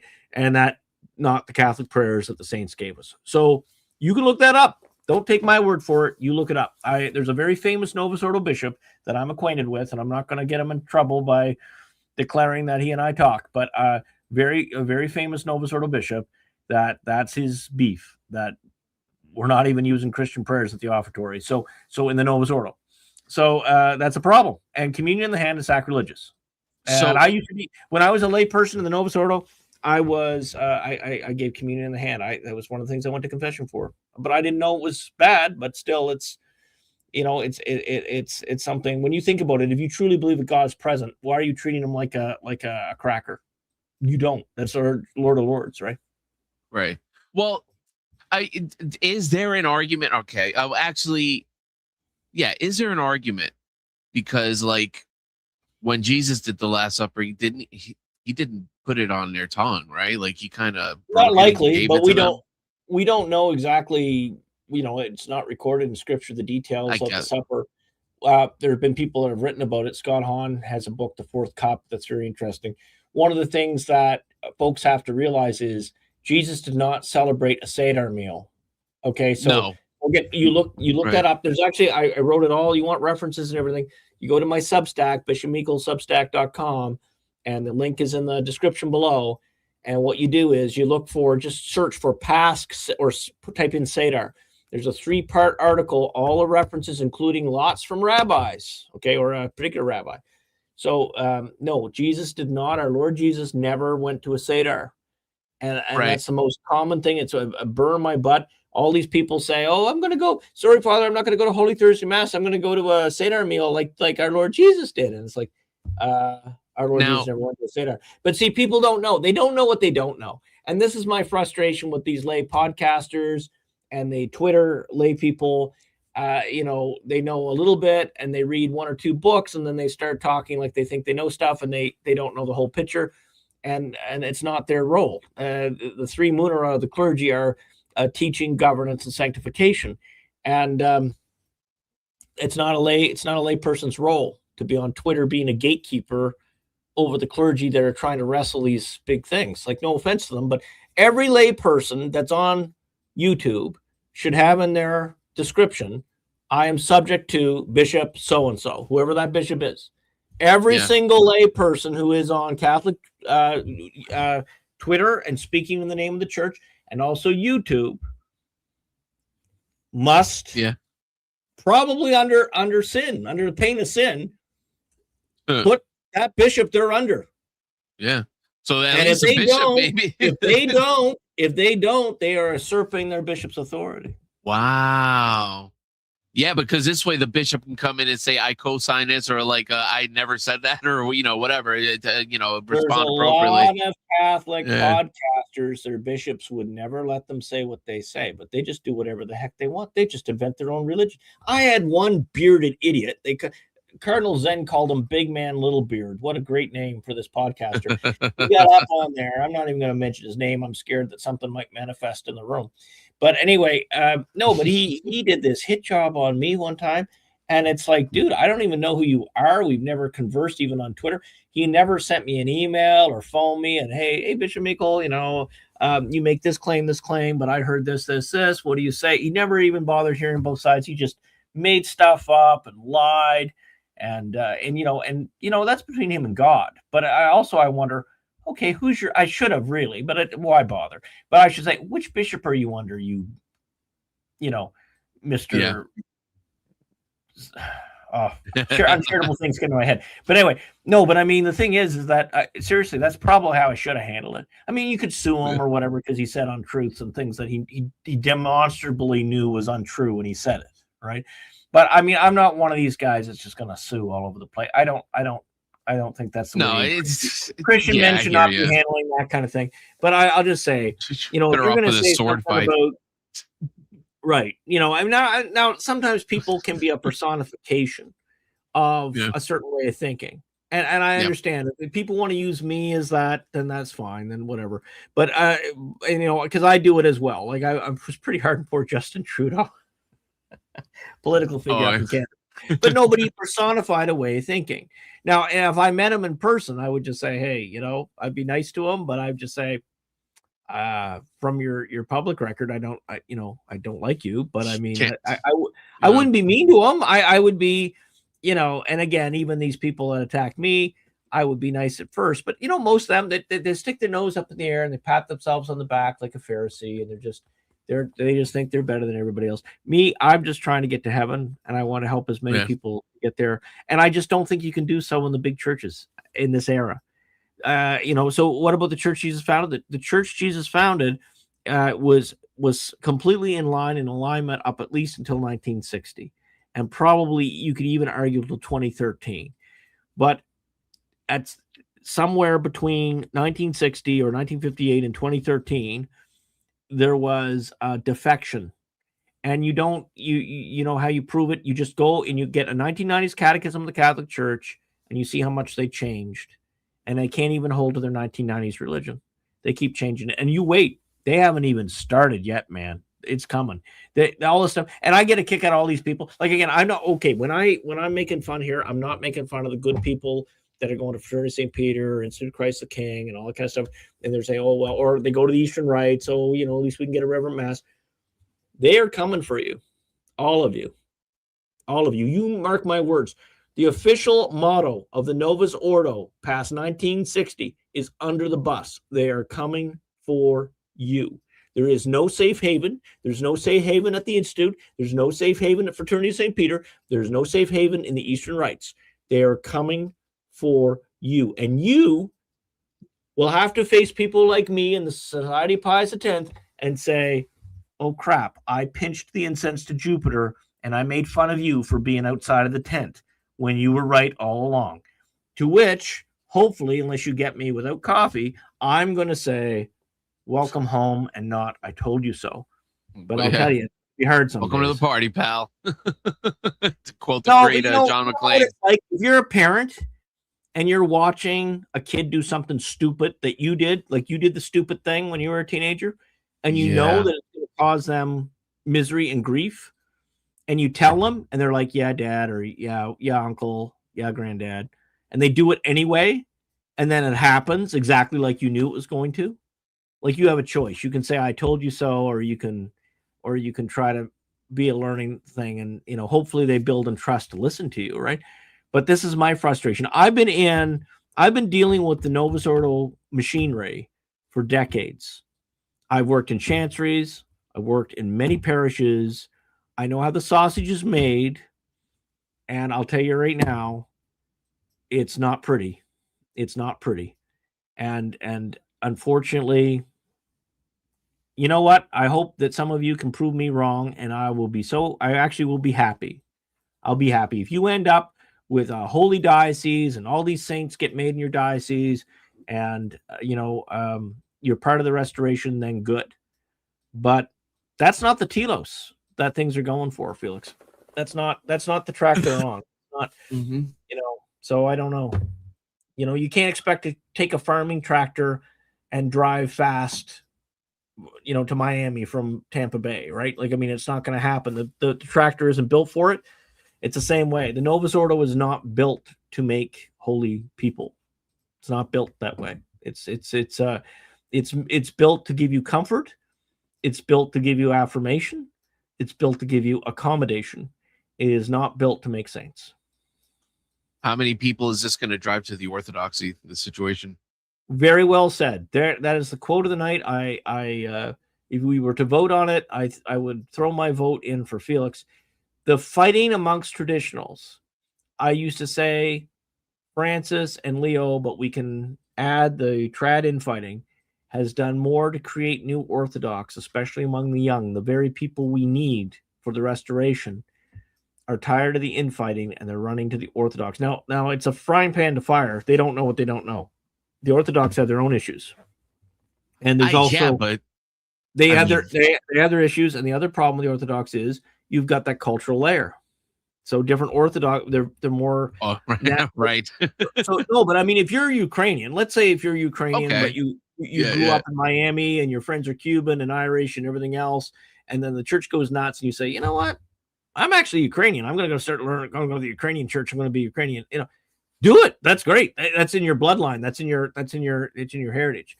But if you're like some Irish German guy and you just don't like the Novus Ordo anymore, I'm going to go become Byzantine.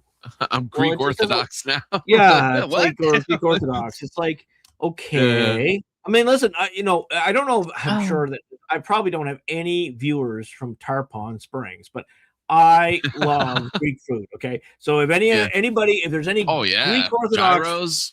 Well, I Father Martin makes fun of me because I always eat the same thing whenever I go. But anyway, the thing is that I go there at least once a month, twice if I can swing it, and I've always been given such great welcome. In fact, I met the chief financial officer of the Patriarch of Constantinople in a restaurant one day. It was pretty neat.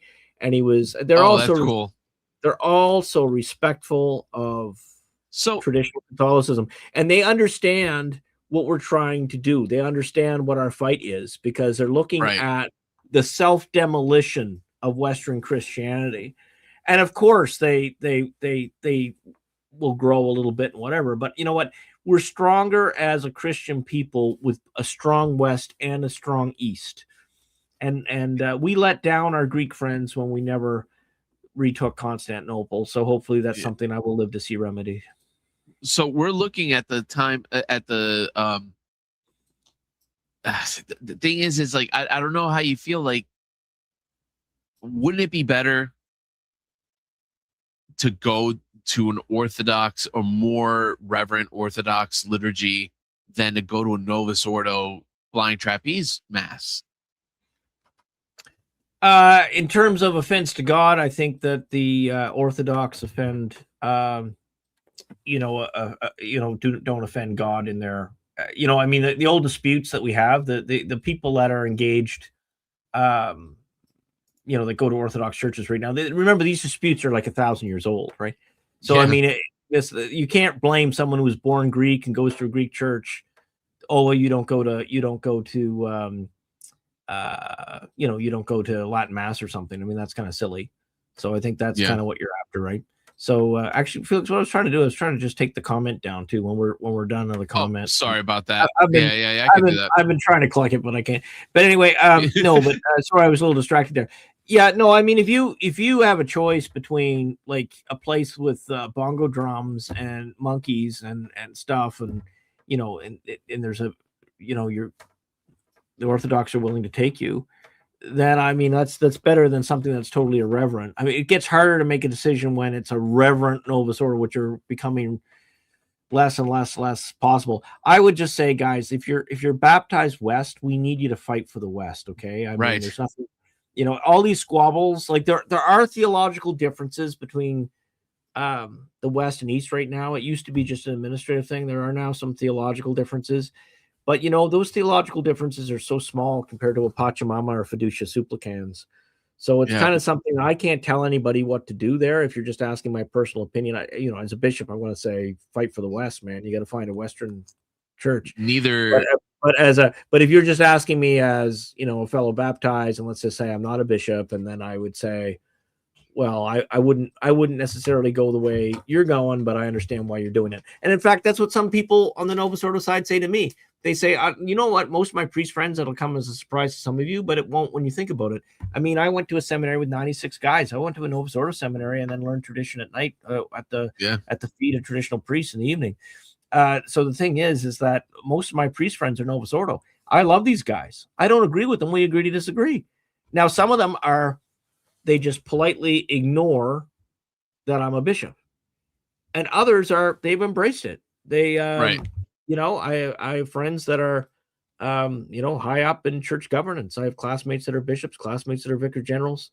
And, yeah, so I mean, it is what it is, right? And plus, I have some Novus Ordo bishops that I'm friendly with, and some can't stand me, and some are, you know, so that's fine.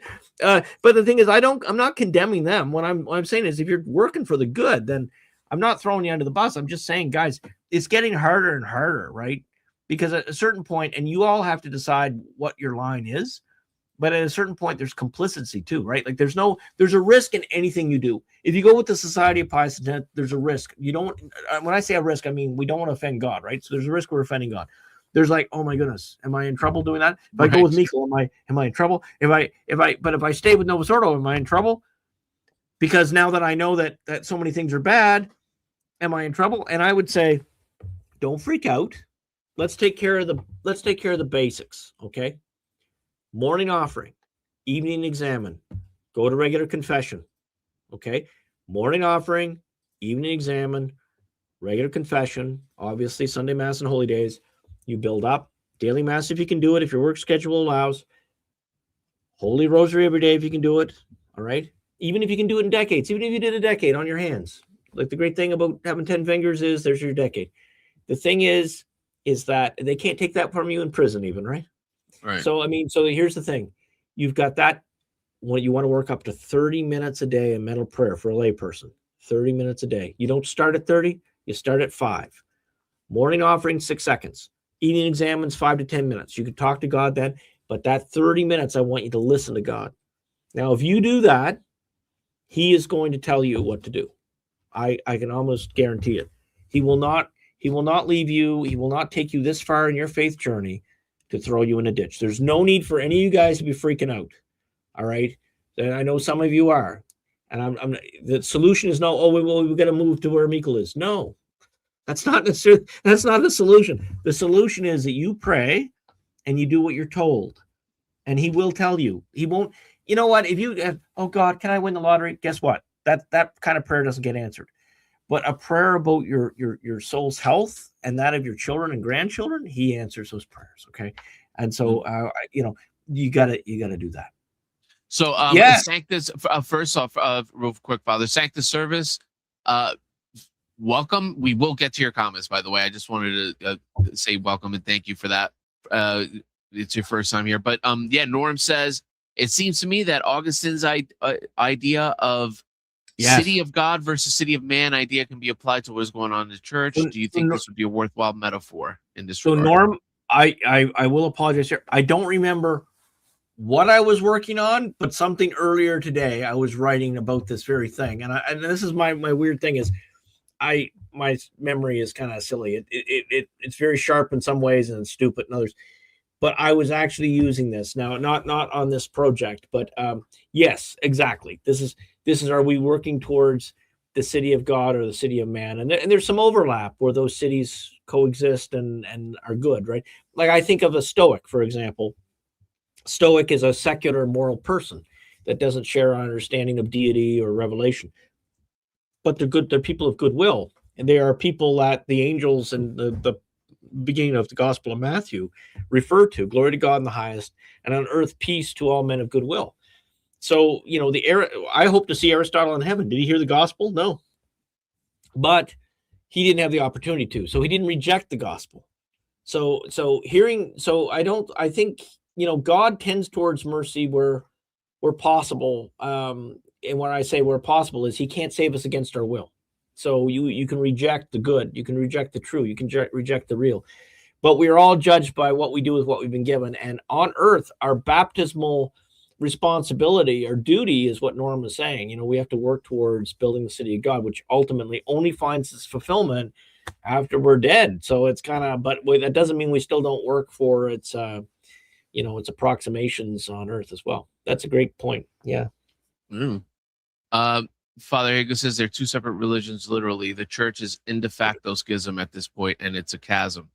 Absolutely. Yeah. So I have an essay. I don't think I published it yet on my Substack. Like, I got like 35 draft essays. They're just waiting for footnotes, which is the longest part. And I just sit there like, some of you know the old Peanuts cartoons. There's Schroeder on the piano. Well, that's what I'm like in the morning. It's like people talk about out.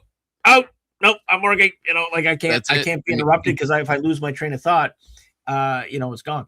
So anyway, there's one of my pieces of work there is I talk about how in the 90s, when I was the administrative assistant for an archbishop in Nova Ordo, archbishop, and I used to also drive him around. I was his MC, and I did some stuff for the tribunal and all this kind of stuff. But anyway, here's the thing. Every town we went to that had at least two churches, one of them was always looked like a very conservative church, and the other one was always the banners and the altar on wheels. Literally. Yeah. I'm not even joking. There's been a de facto schism for a very long time. And that's why I got to tell you, when you're in this world as long as I've been, like, again, for those of you who have regular lay jobs, you're a lawyer or a plumber or a homemaker, you don't experience it in the way that Monsignor Haygood or myself necessarily would, in the sense that we're exposed to this battle all the time, right? So the thing is that you just don't know what you don't know. And one of the things is that there are good liberals and bad liberals. There are good trads and there's bad trads, right? So what's a good liberal? A good liberal is someone that's just a little naive, from my perspective, of course. Let's say the same about me. They just want to do God's will, and they think that the Holy Spirit really wants all this weird stuff, right? So I face palm, but I don't hate them, and I'm not even angry at them. They're simple, they're loving, they work hard, they love God, they love people. There's a priest friend I have locally. He's Novus Ordo, he's liberal. We hit it off. He ran into another trad. The trad wouldn't even talk to him. Trad's church tried to run him out of town, said he was a heretic. And, on paper, he probably was, but the thing is what I'm saying is, I've been in the business, for lack to use that term, I've been in it long enough to see there's good liberals and bad liberals. Now, what's a bad liberal? A bad liberal is actually one who smiles to your face, and then they say things against you later, and they scheme. They work against you. They work against the church. They work against anything that's conservative. And then, and what's a good and bad trad? Well, a good trad is just someone who wants to go to heaven and wants to take people with them. And they love the old faith. And what's a bad trad? A bad trad's a Pharisee. And unless you belong to their group, you're all going to go to hell. And they know more than every other bishop and priest. And you can see the type on Twitter. The ones that are good, that just disagree with you, they respectfully disagree with you. And and a lot of things, and I have a lot of good relationships with some people that are pretty spicy. Like, there's people that they don't like Father Martin, but they like me, and vice versa, right? It's kind of funny. So it's kind of, when you look at some of the people that fight with Father Martin, I get along with just fine. But I mean, the thing is well, it's sometimes you just personality, you press different buttons, right? Like, I mean, for me, I really don't, how do you say it? I'm not very hepped up on office. Like, I mean, I have a duty to live up to, but it's, so the thing is that I like to say I'm a Kevlar bishop, not a lace one.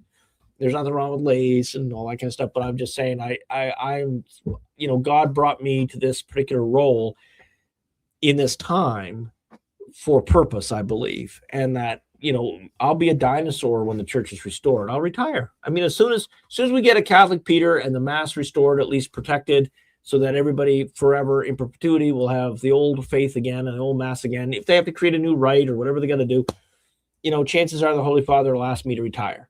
And that's fine. And I do so in obedience and love. And I have absolutely no problem with that. So in other words, I don't have, well, good night, Monsignor. I don't have a ambition beyond getting myself and those who are under my flock to heaven. And I'm happy to anyway, I was rambling too much. Let's read Sanctus's comment here, Felix. No worry. Yeah, Sanctus Service again, welcome. He says, hello, first time here. It is good to meet you, Father. Ruthenian Catholic, just wanted to say I am sad to see what is happening to the SSPX and traditional Latin priests. I pray to Saint Athanasius for his intercession that these priests take after his holy example. Athanasius contra mundum. So, Sanctus, if you follow me at all on Twitter, you know that's one of the most common saints I invoke. I say, you can have the true God of Athanasius or the false God of Teilhard. So I use them all the time. And actually, it's funny. I don't know much about the Ruthenians' liturgy and the like, but I do know an old classmate of mine from undergraduate became an archimandrite. So, but anyway, so that's pretty neat. And I know there's an important presence of Ruthenians in Florida, I believe. So that's good too. And, thank you for your prayers. And you have some insight, too, with dealings with various Orthodox. And by the way, some Orthodox are friendly and some Orthodox are not. So the Orthodox that I encounter like Catholics. It's like true. Catholics, I guess, no, right? But, I mean, there's different types of Catholic. There's different, but but see, the thing is, and I'd be interested, if I had some, I follow, I'm going to pronounce his name wrong, Father Jason Charbel, I think his name is. He's on YouTube. He's very good. He's a Ukrainian Catholic, and so he's an example as to the Ruthenians. They are Eastern, but they are in union with Rome. So there's some friction. Sometimes there's, I don't know. I'd have to ask our friend here, our new friend. Like, is there more friction with you and the Orthodox than there would be with me, or is there not? Because I'll tell you a funny story. When you're driving in Canada, I'm born in Nova Scotia, and I used to live, it was in the military too, and I used to drive all over the place on leave. And so to get to my parents' home, I'd have to drive 16 hours, and I have to go through Quebec, and I have to go through New Brunswick. And I speak and understand French. I speak it in sense of pronunciation very poorly. I'm not a gifted in languages, very poorly. I understand it very well. I read it.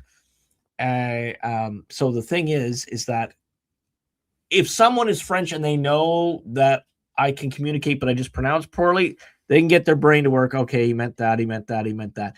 And we can communicate just fine, but it's almost painful to a French person's ears, right?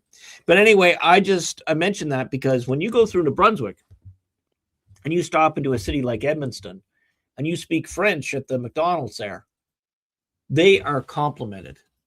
They're like, thank you for your attempt. And sometimes even laugh at you, right? But it's not a mean laugh. It's like yeah, we can kind of tell you're not French. Yeah, you think? But anyway, no, but they're friendly about it. And they maybe it's because, after they have a little laugh, they just say how much they appreciate the gesture. Okay. I heard a tip real quick to anyone who visits France. To get in their good graces, just make sure you never forget to start every conversation with bonjour. It sounds dumb, but it's actually, that's very cultural. If you go in there, just be like, hey, let me get a Big Mac in French, they're going to think you're an American jerk, and they probably be right. Yeah, I mean, it's just a deference. When you're in someone else's home, you should be deferential, right? Yeah. So, but anyway, yeah. So, but if you'd say the same thing, I said, so Edmundston was fine, but if you go to Quebec City and you're an Anglo-Canadian that attempts French, they're basically like, English big dog, yeah, your French hurts my ears, we were talking English. Meanwhile, I got to put up with talking like that. So I know, right? Yeah, it's cool for us, right?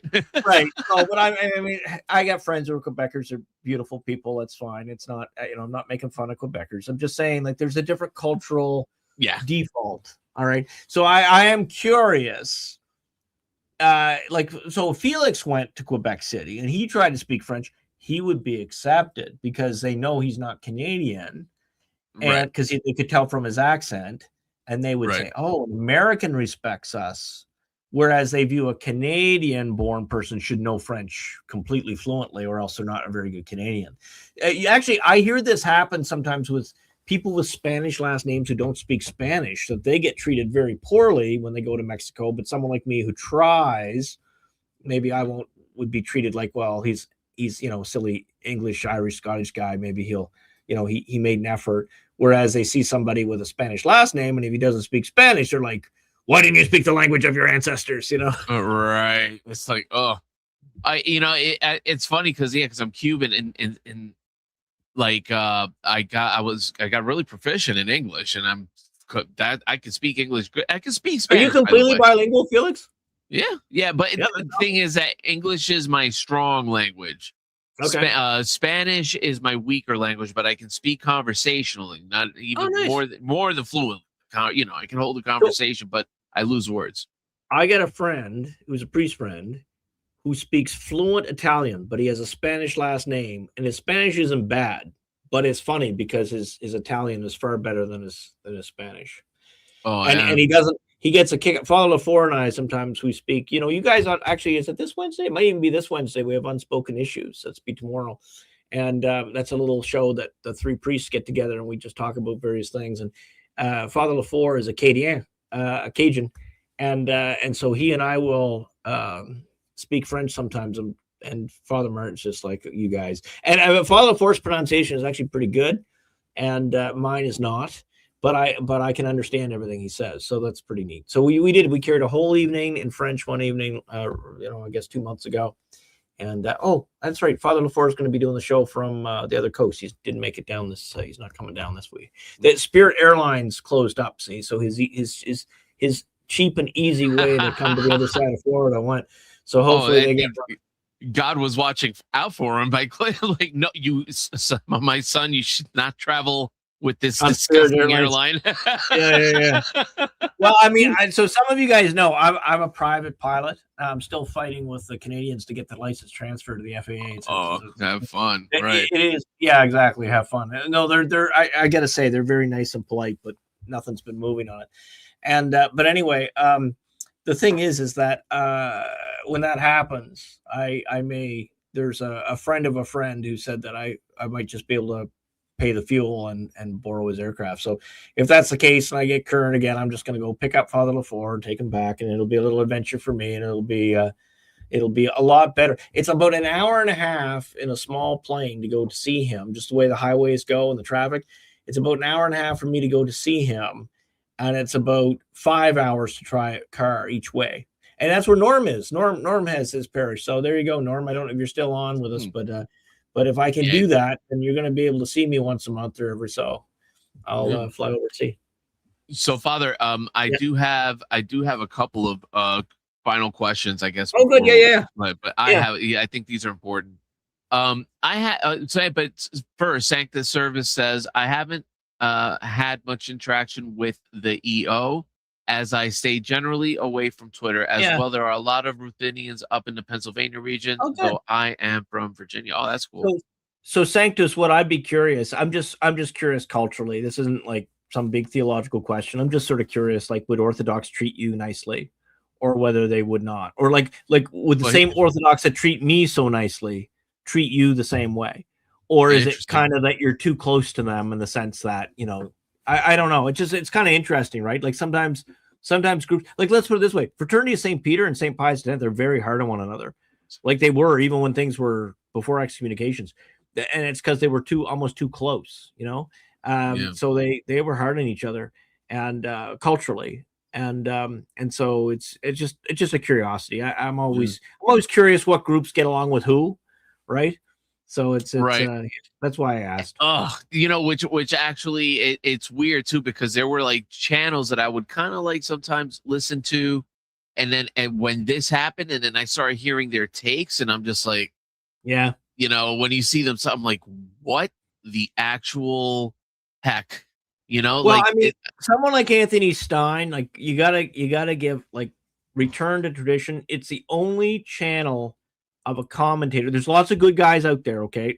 So I'm not saying Anthony's the only one that's good, but I'm just saying Anthony's the only one that's outside of my community that I recommend. And the reason being is that he has done a remarkable job of trying as best as he can. He says his opinion, but as much as he can, he doesn't take sides. And I think that he's being a good example. When he disagrees with a group, he prays for them. All right. When he criticizes somebody, he says, say a prayer for this person, and for me, because I had to criticize this cardinal. and I really like his style that way. And I think he can teach me some stuff, you know. So and then we probably disagree on some things, but you know, he's just such a great such a great service for the church, because you know, he right from the beginning, he's always just sort of said it as he is, and he seems to understand the extremis we find ourselves in. So yeah, let me do this. He says, we are similar to the Ukrainians as well. We use the liturgy of St. John Chrysostom and the liturgy of St. Basil. I hope that's right? The same as the Ukrainians. Awesome. As well, I have heard the warning signs of Rome coming for us as well. I am sad, so pray for me to keep faith of our ancestors and our fathers. Yeah, I think, you know, both. what's going to happen probably is that you'll end up in sort of our situation that, you know, if the hammer comes down, you'll have one or two priests, or hopefully at least you have one bishop that'll say, hey, you know what, leave us alone, we'll leave you alone, but we're not following you on the Pachamama thing and all this kind of stuff. And then you'll just sort of end up with some sort of like semi-irregular thing, or, you know, some retired bishops helping the priests, because priests have to be under a bishop in Catholic ecclesiology. Yeah. So the minute a priest doesn't attach to a bishop, there's a whole bunch of things that kind of break down. So the thing is, yeah, my heart goes like, I mean, we're all in the same boat, right? We're all in the same boat. God's going to do something amazing if I'm right.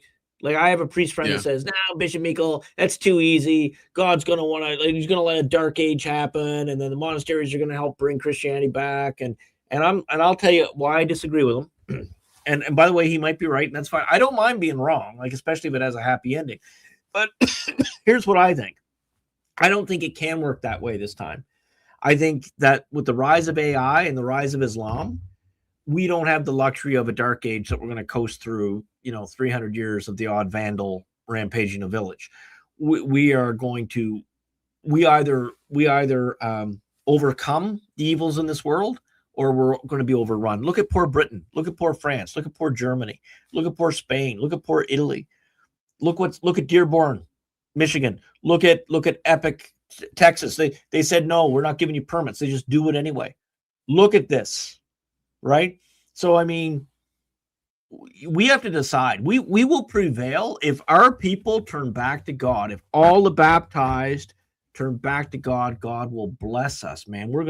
You're gonna not believe it. It's gonna be amazing. A true restoration, a true golden age could be upon us, but it also comes with risk, because whenever we get comfortable, we tend to get lax. And that's the problem. That's the paradox, is that we have a strong Christian civilization. There's a temptation to put faith in the back burner. But I'm just saying, if we start living the first commandment, the morning offering, the evening examen, remember the Angelus bell used to ring 3 times a day. Sometimes people do in the little office of the Blessed Virgin, saying the full rosary every day, stuff like that. That's how we're going to win. We're going to win through prayer. We're not going to win through clever words. I'm not going to win through my Substack and my Twitter or my YouTube here that I'm lucky if I can get it to work at the time. We're not going to win that way. We do those things actually for some of you, so you know you're not alone. All right, you're not alone. We're you know, you don't have to agree with everything I say to know that we're hopefully sharing the same mission. And I try to separate what the teaching of the church is from my opinion. I'm a military guy. I mean, if I have my way, you know, we need another Constantine, and we need to overcome all the Christian lands that were ever Christian. And the rest, we're just going to pray for them. We're going to convince them through word and deed and teaching the faith. But we are to baptize the whole world in the name of the Father and the Son and the Holy Ghost, all nations. Our Lord didn't say just baptize some nations. He didn't say separation church and state. He said baptize all nations, right? So, you know, you guys are going to like this story. So Felix has heard it before, but okay. So once upon a time, I tend conservative, right? And, you know, so the thing is that I had a couple, Tom and Joanne, Felix, you remember them. They were so cute. They were retired. They used to dress, they would always match. And they loved each other very, very much. And one passed away, the other one passed away just with months, which was from one another. And anyway, they loved me and I loved them. And so they had a daughter named Trudy. And so Trudy was high up in some sort of Republican organization, and they thought that she would like me because well, I'm definitely a non-leftist. I wouldn't call myself a Republican. I would call myself a non-leftist. All right. Right. Same here. So yeah. So I mean, I will side with whatever non-leftist organization will deliver me what we need for the faith. Right. But anyway, I'm a non-lizard person. Right. That's I will me. never side with the left. Okay. I absolutely despise everything to do with the left. And I make no secret about it. I don't pretend to be unbiased. I despise leftist ideas. All right. So anyway, they figure that she and I are just going to be great friends. And I thought so too. So anyway, I get up there and I rarely, like if I do a regular speech, I look at the audience, I look at your eyes, but if I do a sermon, I never do. All right. I don't know if Felix ever noticed. I look at everybody's foreheads. Why? Now, so I wonder if You're looking for the frow. I wonder if any of you can guess why I do that. If I'm comfortable public speaking, why would I look at people's eyes if I'm talking about, say, nuclear power or something to do with accounting or something silly, something non-church related? But if I preach, I will only look at foreheads.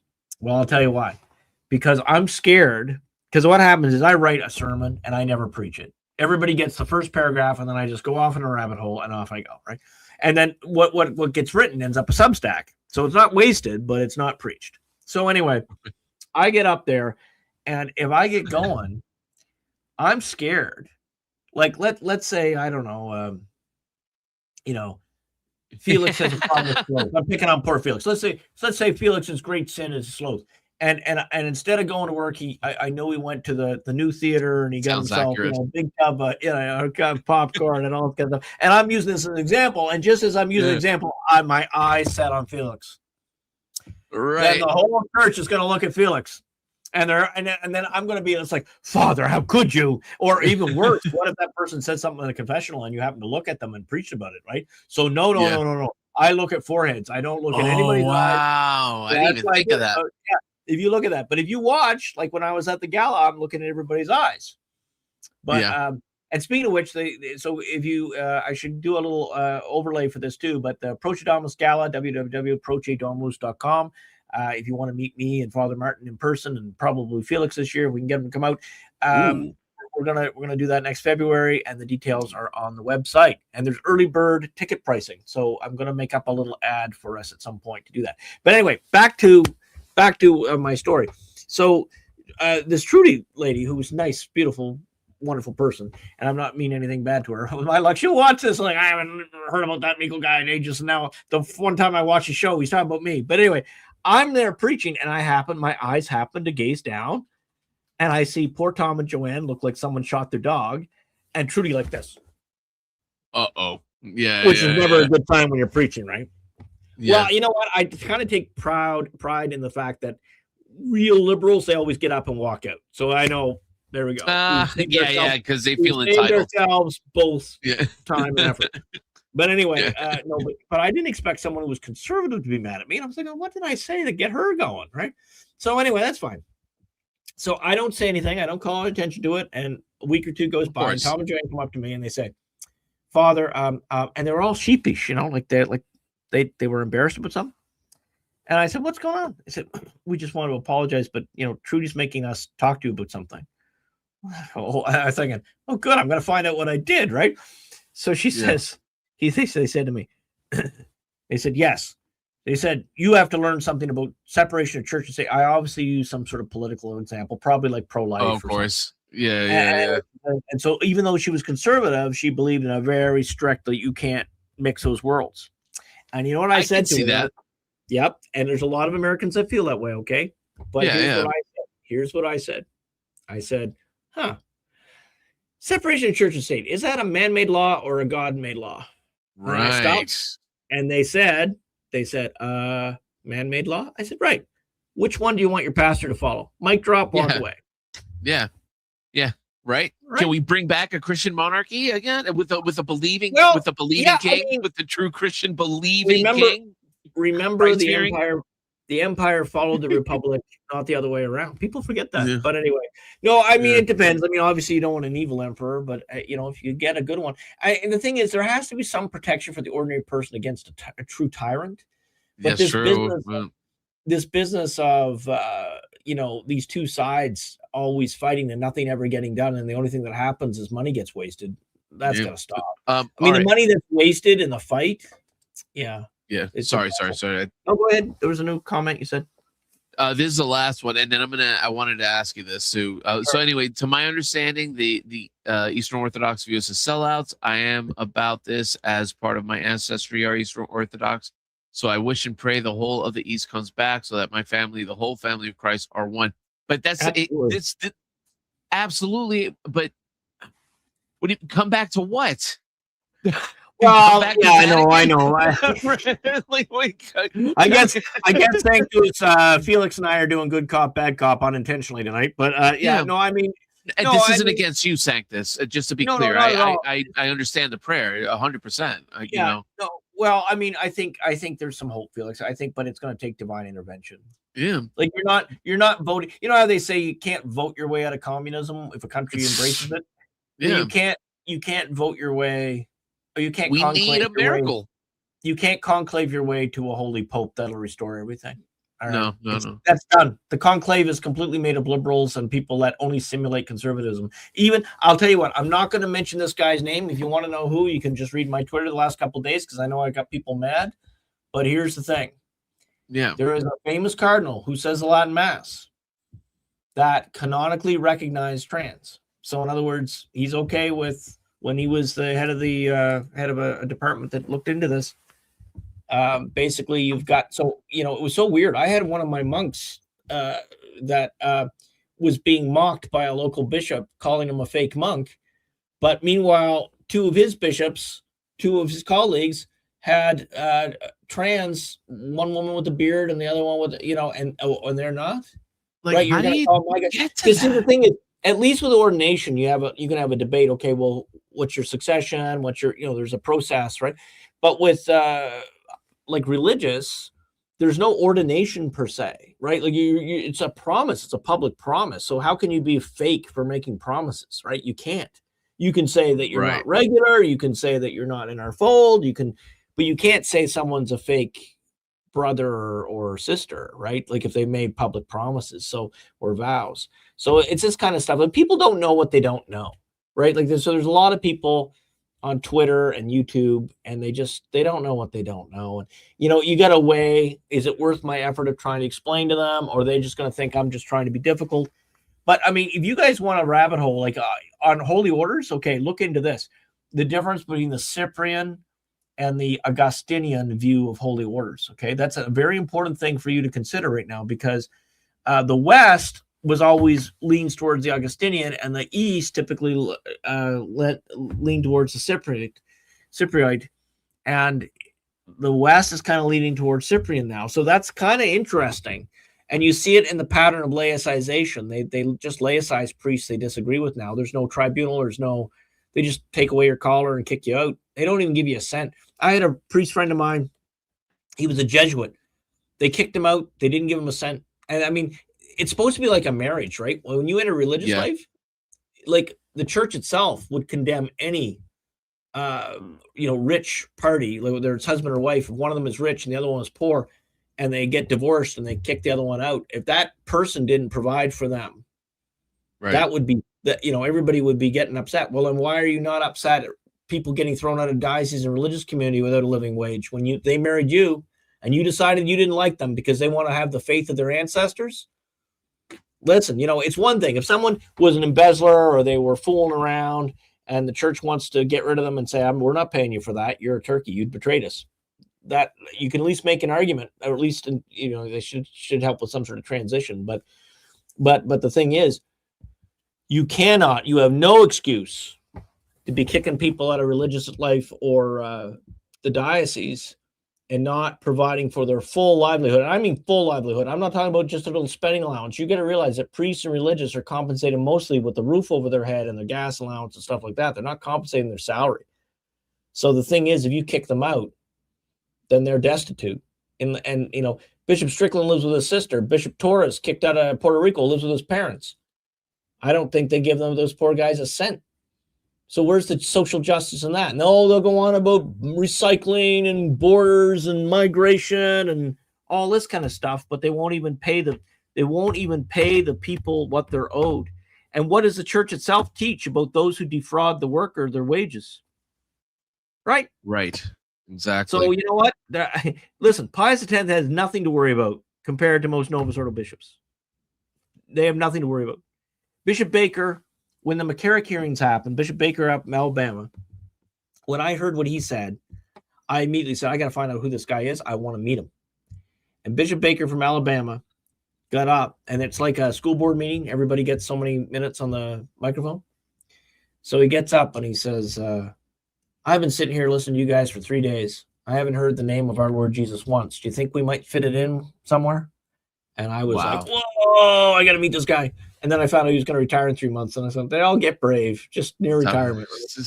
They get brave when they know that they can't, the machine can't kick them out quick enough to deny them their pension. So, I mean, no offense to him. I mean, I still think it's an awesome thing that he said. And I'd still like to meet him one day. Maybe I will. I actually met Bishop Rene Gracita. He was one of the bishops that I met.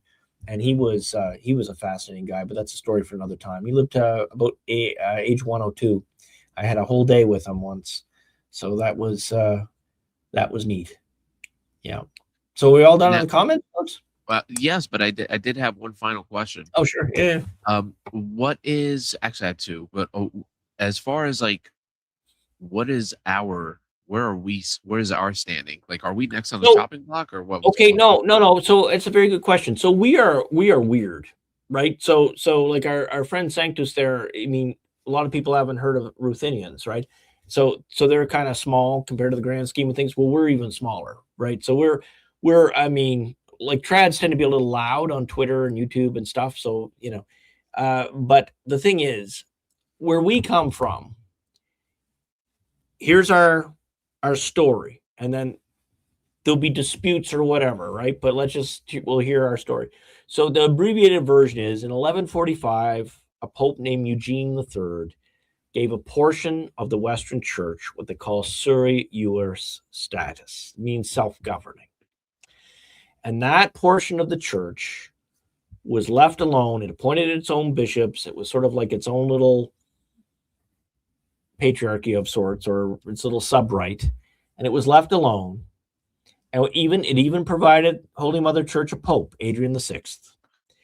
And what happened is that when the Protestant Revolution or Reformation, depending on how you want to look at it, when it happened, Rome said, and there was a couple little pockets like this, and when they said to the bishops that this was given to, they said, we got to take this privilege back, because if we don't, the Protestants are going to eat your lunch. And the bishops came back and said, no, you're only allowed to take this grant from us if we're heretical, and we're not heretical, and we're going to continue as we are. So what was Rome's answer? They said, carry on. Basically, they weren't happy, but nothing happened. Centuries later, there were several canonical processes trying to take the privileges away. Because, again, the idea was the church needs to be united under administration in every way. Because if not, the Protestants are going to eat your lunch. All right. That's right. All right. Every legal process, I believe there were 3. Someone can fact check me if they're familiar with this history. But I believe there were 3 processes. All 3 were initiated by the Jesuits. I think in 2 of those processes, the Augustinians came to our defense. And then what happened was nothing was conclusive in the canonical process. So nothing happened. Right. Finally, they realized we can't win canonically. So here's what's going to happen. The Jesuits advised the Pope of the day, I forget which one, to appoint a parallel hierarchy. See, this is what I figured could have happened with Bishop Strickland. I wish I was friends with him, because that's what I would have said. Hey, why don't you pray on this? Because there's a historical precedent. They didn't give you a proper hearing. They didn't presume your innocence. They're basically convicting you for being Catholic. Why don't you just refuse to go? In fact, tell them they can have the liberal parishes, and if they want to appoint a parallel hierarchy, go ahead. And it would cause a lot of stirring of the pot, and people would be screaming schism and everything. But, schism from what? Schism from the deposit of faith? So, okay. Because a lot of people moved to Tyler, Texas to be near Bishop Strickland. So to me, and this is no criticism of him, I love him. I think he's great. But here's the thing. He did have an obligation to those people, and he walked off the battlefield. He walked off, he laid up his shepherd's crook, and he He let the Burgolians take his diocese over. And I think he had options. I think he could have just refused. But that's my opinion. I'm saying it from the outside. I don't have all the information he had. So again, it's no criticism of him. But anyway, so that's what happened in the See of Utrecht. All right. And then what happened was, so our name, we're the See of Caerglau, which is Welsh for Gloucester, England. Yeah. And that's another long story. We're not going to give you all that full version tonight. But the short version is that we are a derivative of that Dutch line. And we're the only derivative of that Dutch line that wants union with the Catholic Peter, believes all 20 doctrinal councils, excluding all innovation contrary and defeating aspects. So we hold Vatican I, we hold the Immaculate Conception, we hold the Assumption, we hold the papal infallibility, right? However, we believe that original grant from 1145 should have been honored, and that was the canonical dispute. When the name, so we're of old Roman Catholic line. Now, it's a very complicated thing. Just like some of you know who Father James Martin is. Some of you would say he's Catholic. Some of you would say he's not Catholic. Is he as Catholic as Benedict XVI? All right. Well, we'd have different opinions. My point is they use the same name, right? Well, there's people that use our name that have nothing to do with us. They don't believe as we do. They ordain hedonists, they ordain women, they do all kinds of crazy stuff. They have nothing to do with us, just like some crazy Catholic groups in some liberal countries do it too. They probably do it in Germany, for example, right? So anyway, but fast forward here. So we are the only group of that line that followed. There was a well, it's such a long story of how we ended up here. But just we're the only group of that line that is exclusively Trinity Mass. We don't have any other rites.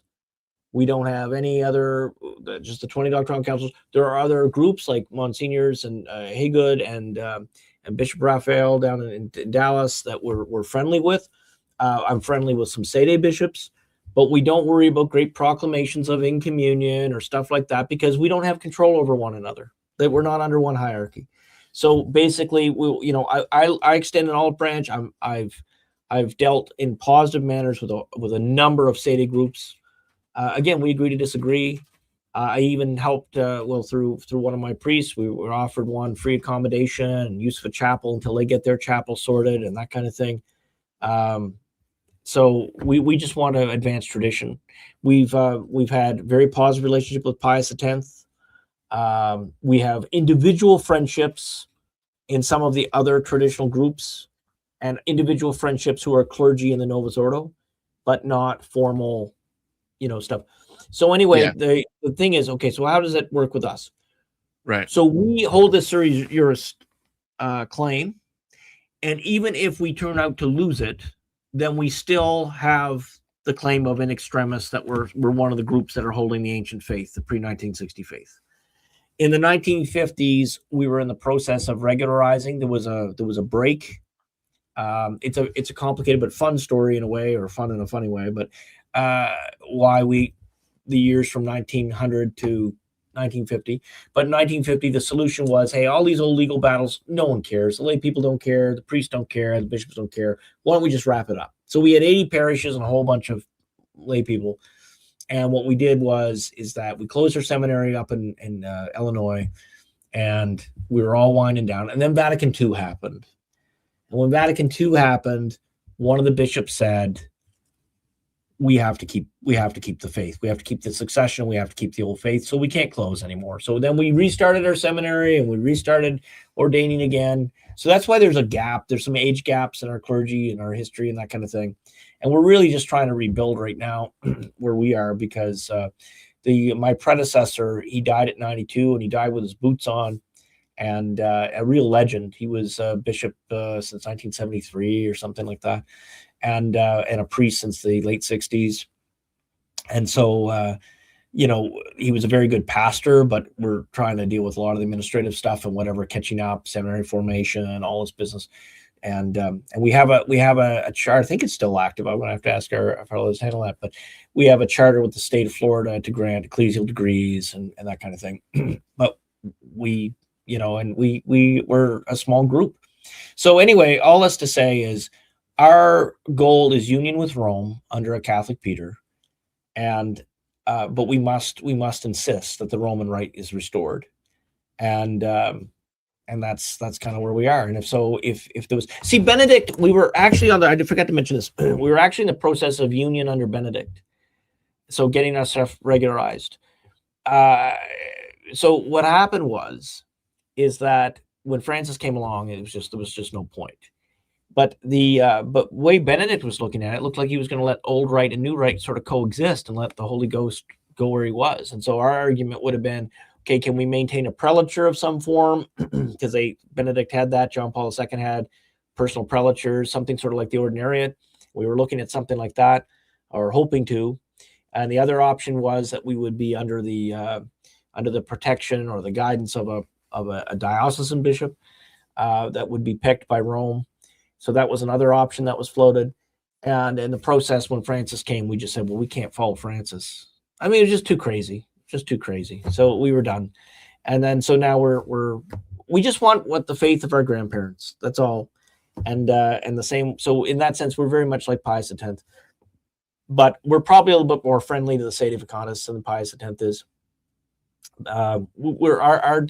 See, after Benedict's resignation, we believe that there's a doubt of the validity of Francis and now Leo, but we don't, unlike the Sedes would say they're definitely sure, we're not sure. We're just like, they're teaching crazy stuff. We're not going to follow them in the crazy. And we just pray that God makes it clear. So that's kind of our position there. We pray for the Pope and we nod, but we don't invoke his name because we don't know. And I have one final question, Father, and then after that, if you want to. All right, so these priests, and again, the reason I was asking, like, just to be clear, that because they consecrated, these bishops or archbishops consecrated bishops in the SSPX against the order of the Vatican or whatnot, or the Pope, that are those consecrations still valid even though it was done against? So that's an excellent question, Felix. Yeah. So they're valid because, again, so this is where I mentioned earlier, there's a difference between the Augustinian and the Cyprian model. The Cyprian model means the Cyprians believe that that orders require you to be in communion when the ordination happens. That's the idea is it's the branches of the vine. And the Augustinian model, which the West follows, is that orders are like confirmation or baptism. They confer an indelible character on the soul. And so you can tell that Rome is moving towards a Cyprian model because of how they handle priests that misbehave. So when they handle a priest they don't like, if you're conservative, if you're a liberal priest that misbehaves, they don't do anything to you. But if you're a conservative, they just immediately take your priesthood. That's the first place they go to. They dismiss you from the clerical state. So you're still a priest ontologically, but the attitude of it, of the church, is that you're not really a priest anymore. And so that puts some of these cancel priests in a dangerous spot because, see, the thing is, I have a very good relationship with the local diocese. I never speak bad of the local bishop. He seems like a really good man.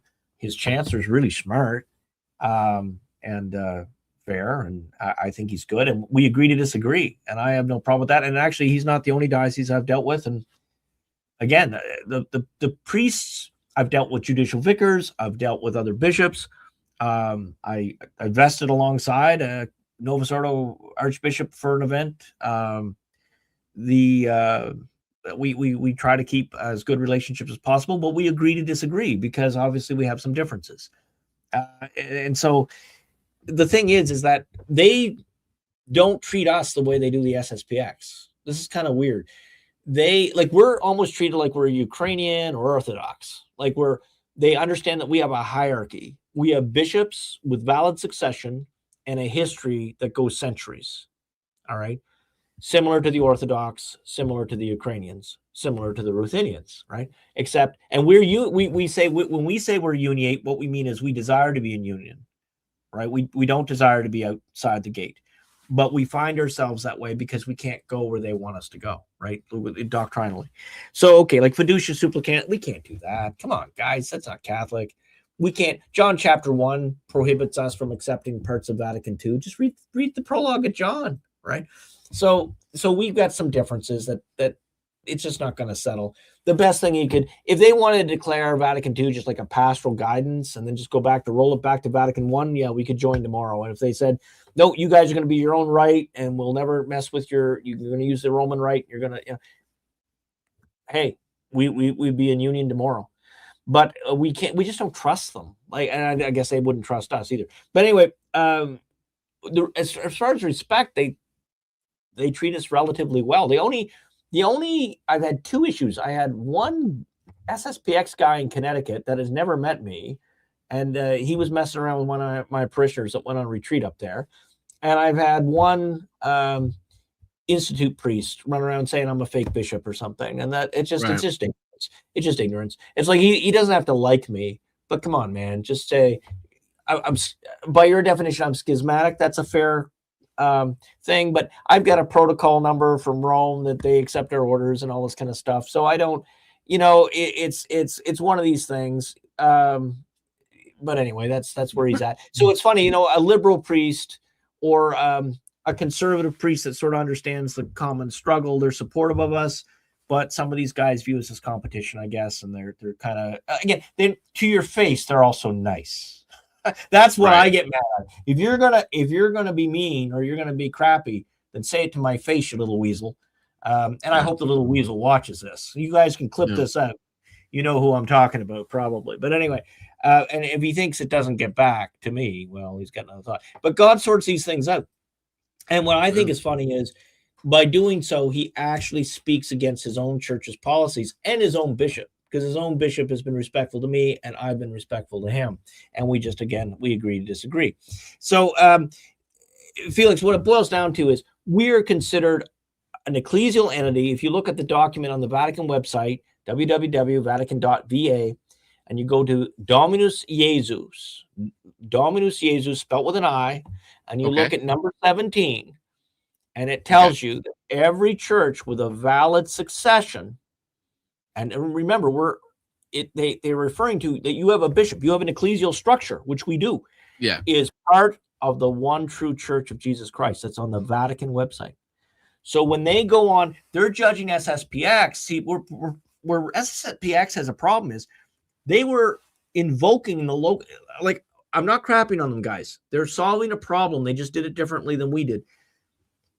When you invoke the local bishop and Leo, as you do in the Roman canon, then you are subject to obedience to them. This is what the Sedes have been telling them. And the Sedes are right. And I'm not siding. Listen, I don't have a horse in this game. I love Sedes. I love SSPX. I'm not, God's going to sort this out. But what I'm saying is it's a legitimate point of concern that SSPX, and I think privately they would acknowledge, that kind of puts us in a funny spot. Because that's why they can get excommunicated. I'm not excommunicated. Oh, but we have one of your bishops who was excommunicated in 1900. Yeah, man, they don't inherit. They don't inherit, Felix. The excommunications don't inherit. We are not excommunicated. We are a distinct ecclesial structure that considers itself part of the one true Catholic Church as defined by the Vatican's own document, Dominus Jesus, number 17. And so we respectfully withhold our full administrative communion until the church is restored to its pre-1960 understanding of Catholic morality, Catholic teaching, Catholic doctrine, and liturgy. And that's our line in the sand. And so we will not change. And you know what, Felix? Anybody who comes to us, they never have to worry. We will never throw them under the bus. The lay people are never thrown under the bus. If you're a priest with us, you're never under the bus. Novus Ordo priests call me all the time that are canceled. And it's not often a fit for a variety of reasons. Like, we're very sort of strict on our charism too. I send good people that have a different charism. I send them to my friend bishops who are in different jurisdictions. We're all of one mind, basically. All the clergy, all my clergy and I think pretty much exactly the same thing on the big stuff. So that's just such a big weight off. Those of you who know or have been around, hanging around Catholic churches for a while, and you've gone to liberal churches and conservative churches, or if you're a priest or a deacon, then you know what it's like. It's like, oh my goodness, like half your clergy believe one thing, half your clergy believe another thing. and there's always this tension. There's always this disunity. They have the appearance of unity, but the unity is under fear, right? It's under the thumb of Leo, or it used to be of Francis. There's no doctrinal unity. You can't tell me that Father James Martin and I agree on fiducia supplicans. You can't tell me, when I think of my Novus Ordo priest friends, they don't believe what Father Martin and Leo believe on this front, but they're silent. And that, you see, that is harmful. That's harmful spiritually and psychologically, to belong to an organization when you realize that your own leaders don't believe in the same religion as you do, and maybe not even the same God. What do? Well, you take it to the cross and you say, well, Lord, I'm called to suffer here. So that's what some do, right? But right. And that's fine, and that's why I support them. But don't get mad at me, like, for saying I don't want your monkey show. I don't want your communion in the hand. I don't want your fiducia supplicans. Oh, you're being disobedient. Really? You think that any pre-1960 saint would recognize anything the big churches do as Christian, let alone Catholic? I don't think so, Tim. Right? So that's why, that's why we have to be faithful. And we have to be faithful to the old faith. We have to be faithful. So people sometimes say, well, you guys just think you can do whatever you want, whatever. No. We have to follow the 20 doctrinal councils and the Catholic moral praxis as it was understood pre-1960. That is the standard by which we adhere. And we will be judged before God and man on that basis. And we are happy to be friendly with other groups, including people that think very differently than us. I would say that the big thing for me, and unfortunately, church world is really bad for backstabbing. Hey, why not be friends and agree to disagree on a couple things? Or if you don't want to be friends, then be enemies openly, right? But this business, and I'll just say it's my pet peeve, and maybe some of you guys have had the same experience with church world as either a lay person or as a religious or as a priest or deacon. And I'll get to Mark's question there in a second. So then you know what I'm talking about. It's the weaselry. And that's why people end up leaving churches or staying home. Worse, staying home and not going to mass. Okay, Felix, let's answer Mark's question. You want to stick it back up there? Which churches have a valid Eucharist? Welcome, by the way, Mark. Yeah, welcome, Mark. So that's actually fairly easy to answer in terms of, so any of the Orthodox do, the Eastern Rites do, so my Sede friends and I would disagree on a little bit what's going on in the Novus Ordo. I would say most of the Novus Ordo still have a valid Eucharist, because it's the intent to do what the church does. They were ordained with, and there are many good Novus Ordo priests who believe in the Catholic faith. They're just sort of in that system. And there's been miracles, God's worked miracles through them. So again, my Sede friends and I, we agree to disagree on this one. Where my Sede friends and I would agree probably is that I'm not sure how long that's going to continue, if they continue on the track they're going. But right. As it stands now, I believe most Novus Ordo masses are valid. Now, and then of course, there's a whole bunch of independent groups. You sort of have to go by who's the bishop and where did this bishop come from. So that goes for me too, right? Like, you just don't say, oh, he says he's all Roman Catholic, all Roman Catholics are good. Nope, you got to go by bishop. And you got to figure out, okay, who's this guy? What does he teach? What is his, public thing? What's his history? And does he walk his talk to the best of his ability? All of us fail on some things, right? Like, I got to watch my sailor language every once in a while. But nothing about our Lord's name in vain. But, I almost got, I got someone call me a fake priest because I used the word turd on Twitter once. I didn't know that was an invalidating word, but apparently to some it's cussing. How dare you? I know, but where I brought up is like anything goes but our Lord's name in vain, really. But anyway, so I'm trying to be better. I mean, of course, when you get ordained, you can't be talking like a sailor. And for those of you who are in military service, it's like when you leave, right? Yeah, come on now. Yeah. Language. That's right. Yeah. That's a transition. But anyway, Father. Oh, sorry. Go on. Yeah, no, but so valid Eucharist, yeah. And if you're stuck and there's a particular group you don't know about, you want to fire me an email or a message on the Substack. If you go on the Substack, there's a way to message me. I'll do my best to let you know what I know. The fellow that got me where I am worked for Ecclesia Dei in Rome, that was a sub-department of the Congregation of the Doctrine of the Faith. And he's one of the things that he told me really stuck with me. He just said, there's a lot of people running around thinking they know how to determine the validity of orders, and they don't know half of what they're talking about. It's a more complicated thing than people realize, right? It's not just even simply, well, who ordained you? It's like, well, first of all, how do you know they ordained you? And then the other thing is, were they in their right mind when they ordained you, right? So there's some cases where, we've had historical examples where there's a reason why you typically have more than one bishop lay hands on the new consecrated bishop, right? Because like in my case, there were 3 bishops present, and but one of them, he had good days and he had bad days. Now, what if he was the only guy to consecrate me? Well, you could make an argument. Well, how do you know he was in a sound mind? Well, I mean, we knew, but I mean, that's not proof, right? So, but again, it's, if you have 3, it doesn't matter. And he wasn't the primary consecrator anyway, but it's it's kind of an interesting thing. Holy Mother Church has protections to keep the succession intact. And so, yeah, the Greek Orthodox, definitely Eastern Orthodox. But I say, if you're born in the West, you're baptized in the West, fight for the West. We need you. We need you. And, Pius X, definitely valid. Fraternity of St. Peter, valid. Anglican Ordinariate, valid. Oratorians, they're a great group. I think they're culturally different depending on the oratory. But, if you've never heard of the Oratorians, they've struck me as pretty good guys. And, yeah, there's lots of groups that there's even some little obscure ones that are like, like you heard of the Transalpine Redemptorists, and there's a couple other independent bishops that are good, and there's a couple weasels. But if you email me, I can let you know right. At least what I know.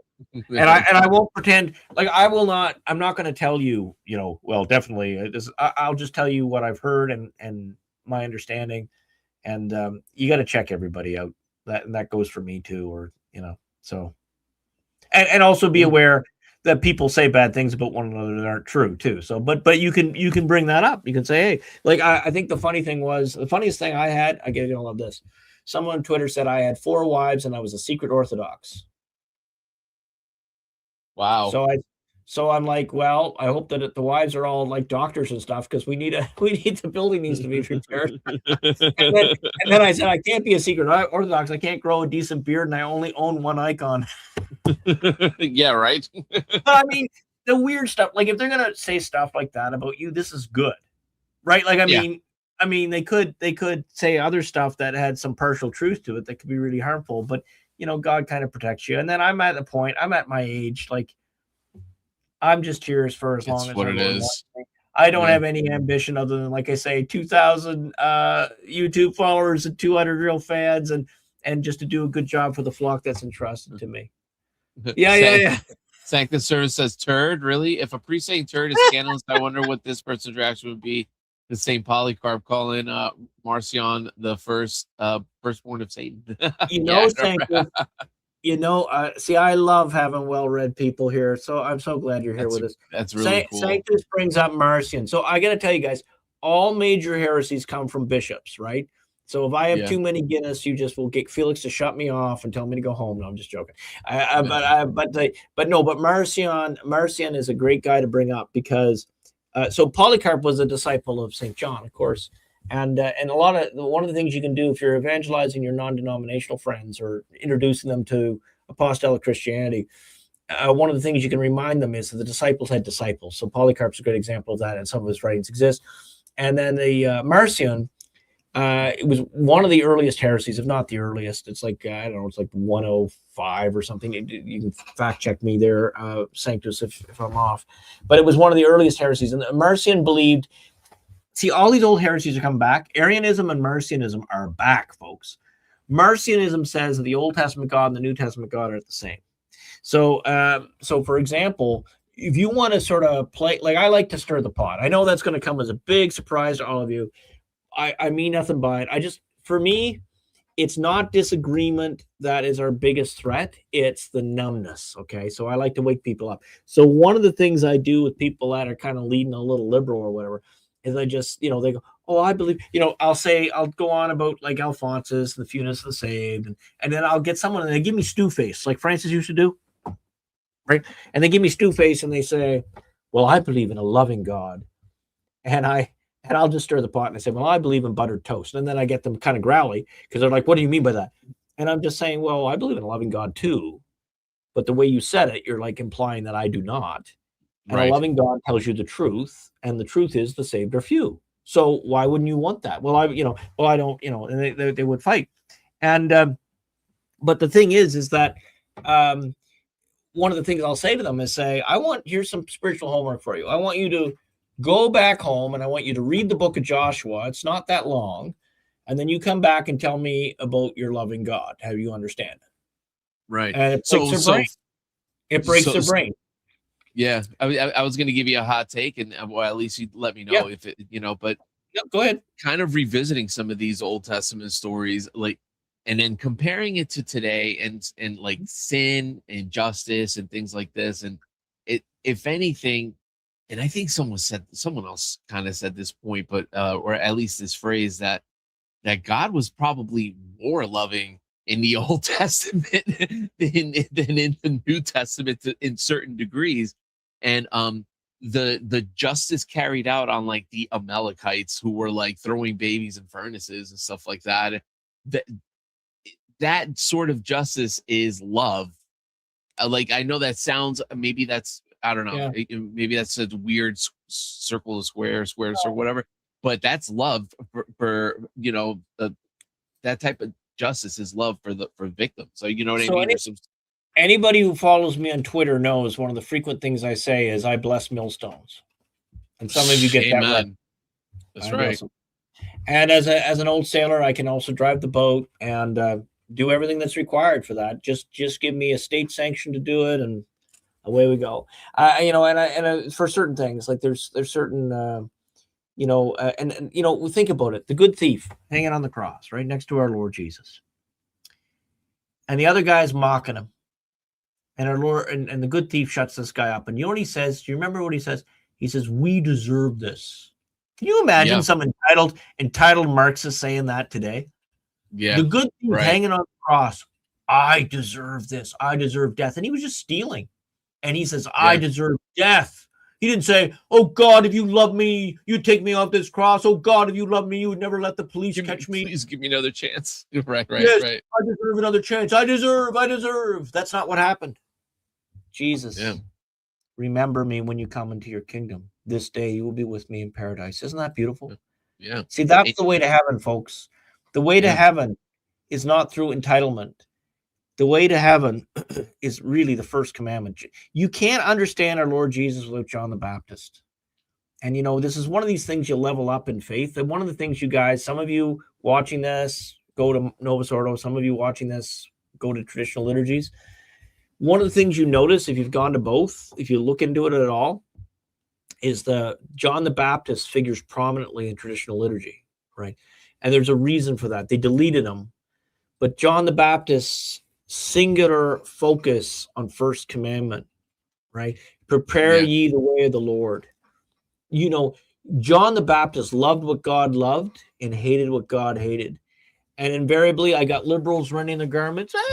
God doesn't hate anybody. God is love. It's like, okay, here's the deal, folks. No. God's love is very different than the human definition of love. I love it when someone says love is love. And I say, is it? Is it? Right. God hates evil, though. Is it really? If God doesn't hate evil, then does he really love love? Absolutely. And that's my point, So this is kind of, it's kind of fun just running into people with different points of view. And so if they're respectful, treasure the people who disagree with you respectfully in your life, okay? Because they're so rare these days. The polarization is so bad.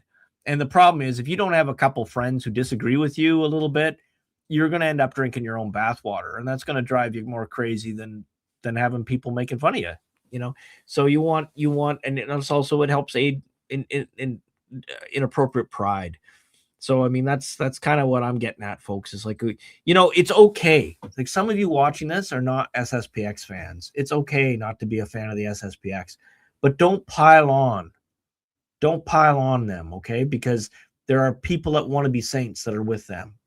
And at the end of the day, a lot of these questions amongst the different groups, only a true Catholic Pope that's unambiguously accepted by all the traditionals too, only such a man can settle this, or our Lord himself, if he intervenes with St. Peter. That's kind of where I'm at. But that's why I say don't be hard on other people that are working for the restoration. Like, read Acts 5, reread Acts 5, read the second part of Acts 5, like what I think it starts like verse 26 or so, that the second part, and then you're going to have the right way of handling different groups you don't agree with. You're allowed to disagree. I don't agree with the Orthodox, but I have Orthodox friends. I don't agree with all of my Sadie friends, but I'm friends with them. They can come over. They can have dinner. We can drink a beer together. We can, I mean, there's at the end of the day, we can even tease one another a little bit. At the end of the day, God is going to sort all this out. In the meantime, don't be wasting all your energy fighting civil wars amongst fellow traditionals. Don't do it. Don't do it. All you have to do is say, I don't agree. You haven't made your case, Father. I believe X, but we do agree here. Then let's just work on what we agree with. There's people feeding off of that hate on Twitter and stuff. So it's not even it's not even productive. It's not holy. It's not. Absolutely. I totally avoid that stuff. Felix, what do we do with our young people? If everybody just goes into silos, what you if you have a parish of 60 people or 100 people, that you want all the teenagers just to sort of be in that little group? You don't want that. We have to if we're going to build the next generation of tradition, we're going to have to get over our silos. That's now Mark says that sounds like indifferentism. I hope not. What in particular, Mark? Can you expand on that? That's the problem. That's the problem with the comments, and it's not so bad today. But the problem is that there's sometimes a lag between the comment and the topic, so I don't really know. So I would say I'm definitely not in one of my regular themes. I'm a priest of only 6-7 themes, right?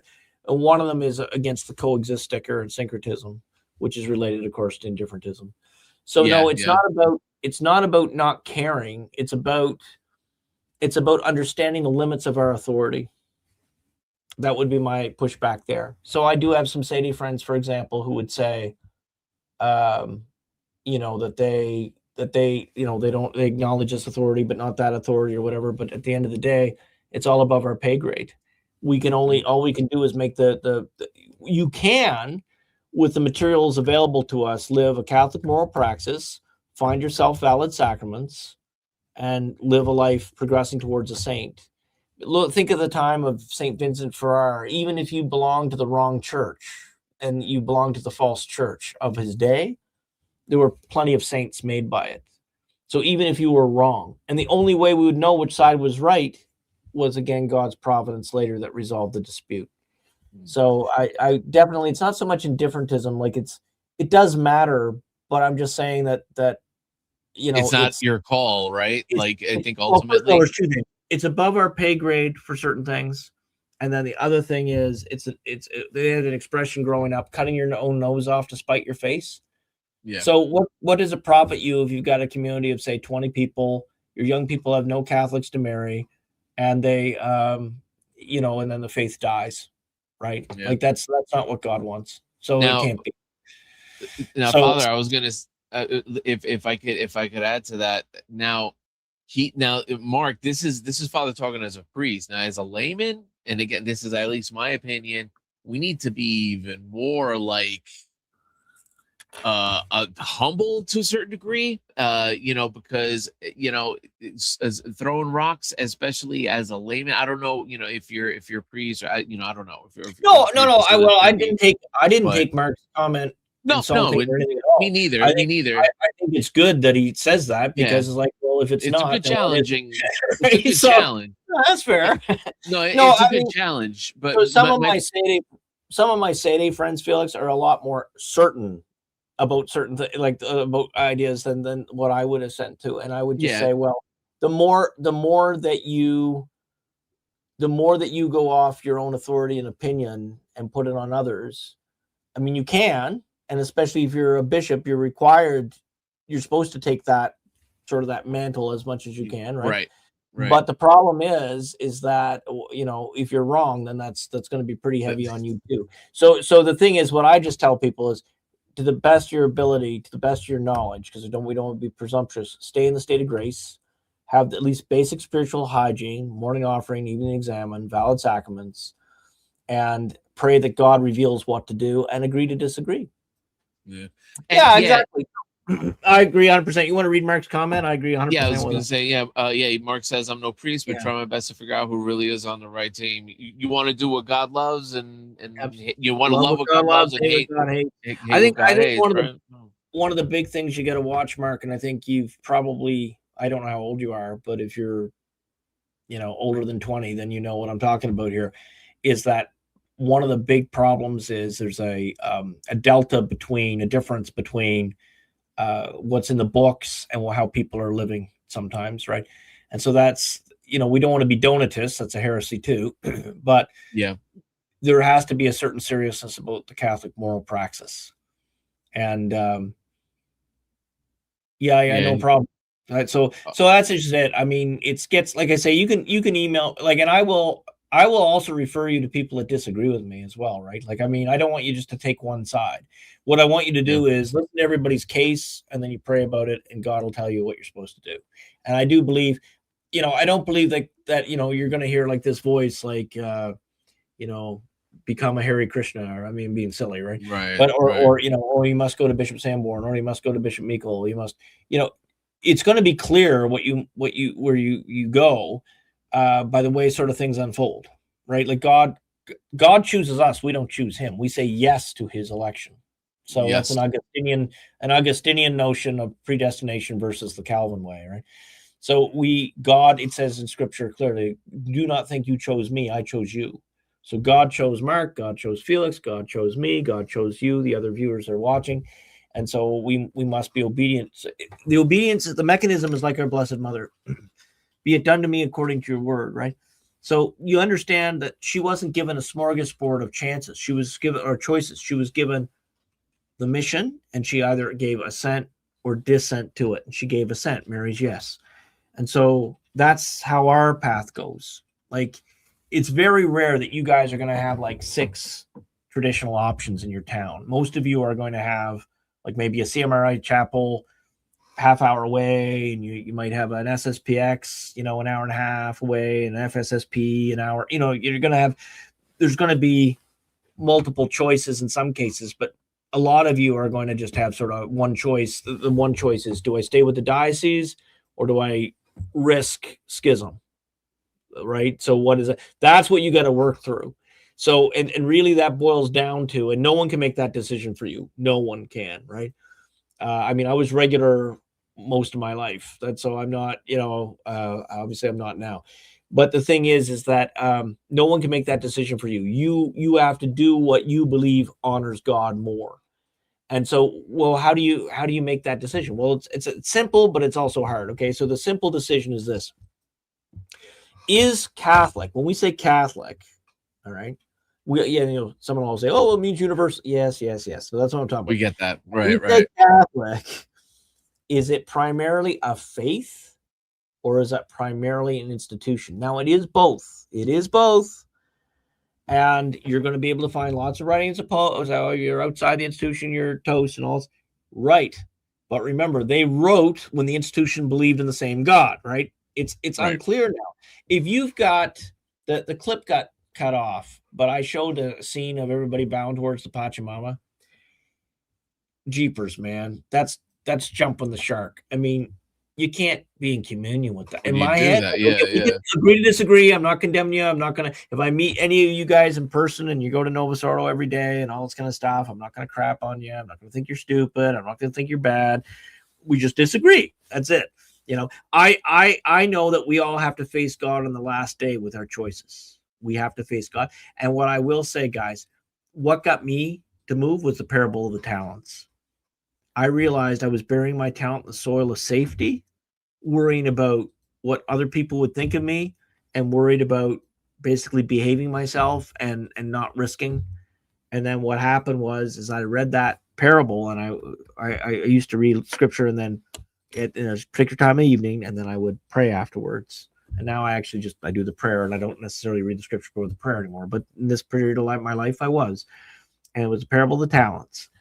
And I fell down. I felt like I fell down an elevator shaft. I thought, oh my goodness, Felix, I'm the guy that buried the talent in the soil. And so I realized that God wasn't calling me to safety. He was calling me to use what he gave me, and I had completed seminary. Oh, you're from the oratory. Oh, that's wonderful. Hey, welcome. The oratory. If you'd like, you could, if you don't mind, you could share which one. But yeah, I think so. The oratory, what I love about them is they really are a bridge between a lot of that. Like it just breaks my heart. Like I know a lot of some of you are Sades, okay, and I know you don't like Benedict, but God love Benedict. I see him as a recovering liberal. He was coming around. I hope he died in God's friendship. I certainly hope so. And the thing is that I think he saw if both sides, tradition and modernity, live side by side, that tradition would prevail. I think that's what he tried to do. And I think he actually set a couple. You guys are interested in business. You know the phrase poison pill. He sort of set up a poison pill that if they try to make things liberal again, they would expose themselves. And that's what happened. That's what's happening right now. They're exposing themselves. So they're not fooling anybody. The traditional movement's going to boom. It's going to boom. This excommunication has been the best thing for the traditional movement. It's very painful for a lot of people, but it's the best thing for the overall movement because it shows that these people, they welcome and hug. Oh, Bishop S. Anglican, you can bless me. Look at me. I'm a Catholic bishop, but I take blessings from Anglicans now. Oh, yeah. Great. And you won't let us even use a side altar when we visit Rome. Like, what's that? You say you're inclusive. You say we're all one. You're in communion with Islam, but you have a Muslim prayer in the Vatican Library, but you won't let an SSPX priest or a Seer Care Glow priest use your side altar. Like, what's with that?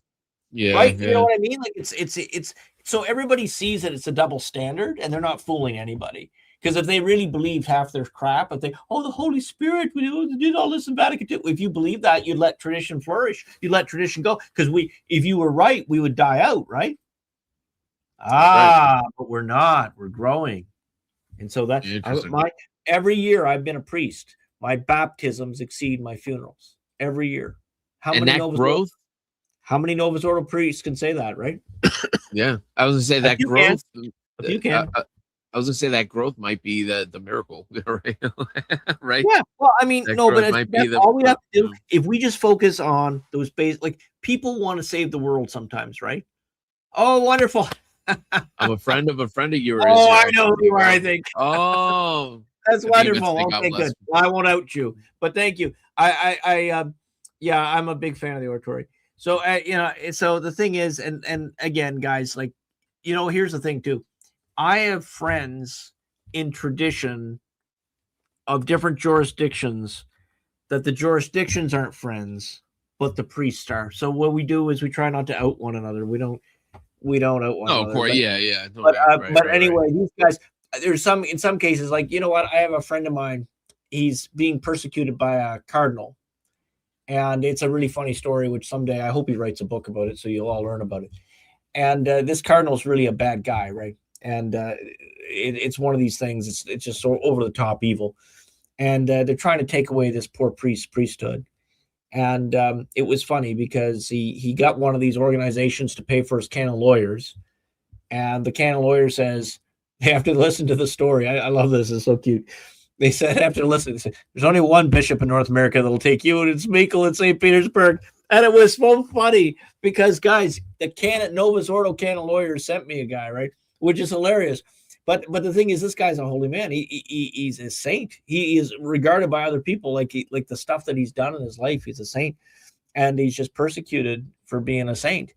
And so, and if I can, I mean, Our problem is we just don't have resources. We don't have, some of the bigger ones, they get like a billionaire family that donates them, and other people have, $40 million churches. We don't have anything like that. We're lucky if we keep the roof fixed. But the thing is that I would like to be able to take some of these canceled guys. So if there's anybody that knows a priest that's being canceled and wants to be under a bishop that doesn't micromanage them, and is basically, I have a rule: just don't be a heretic, right? So Right. that's the thing.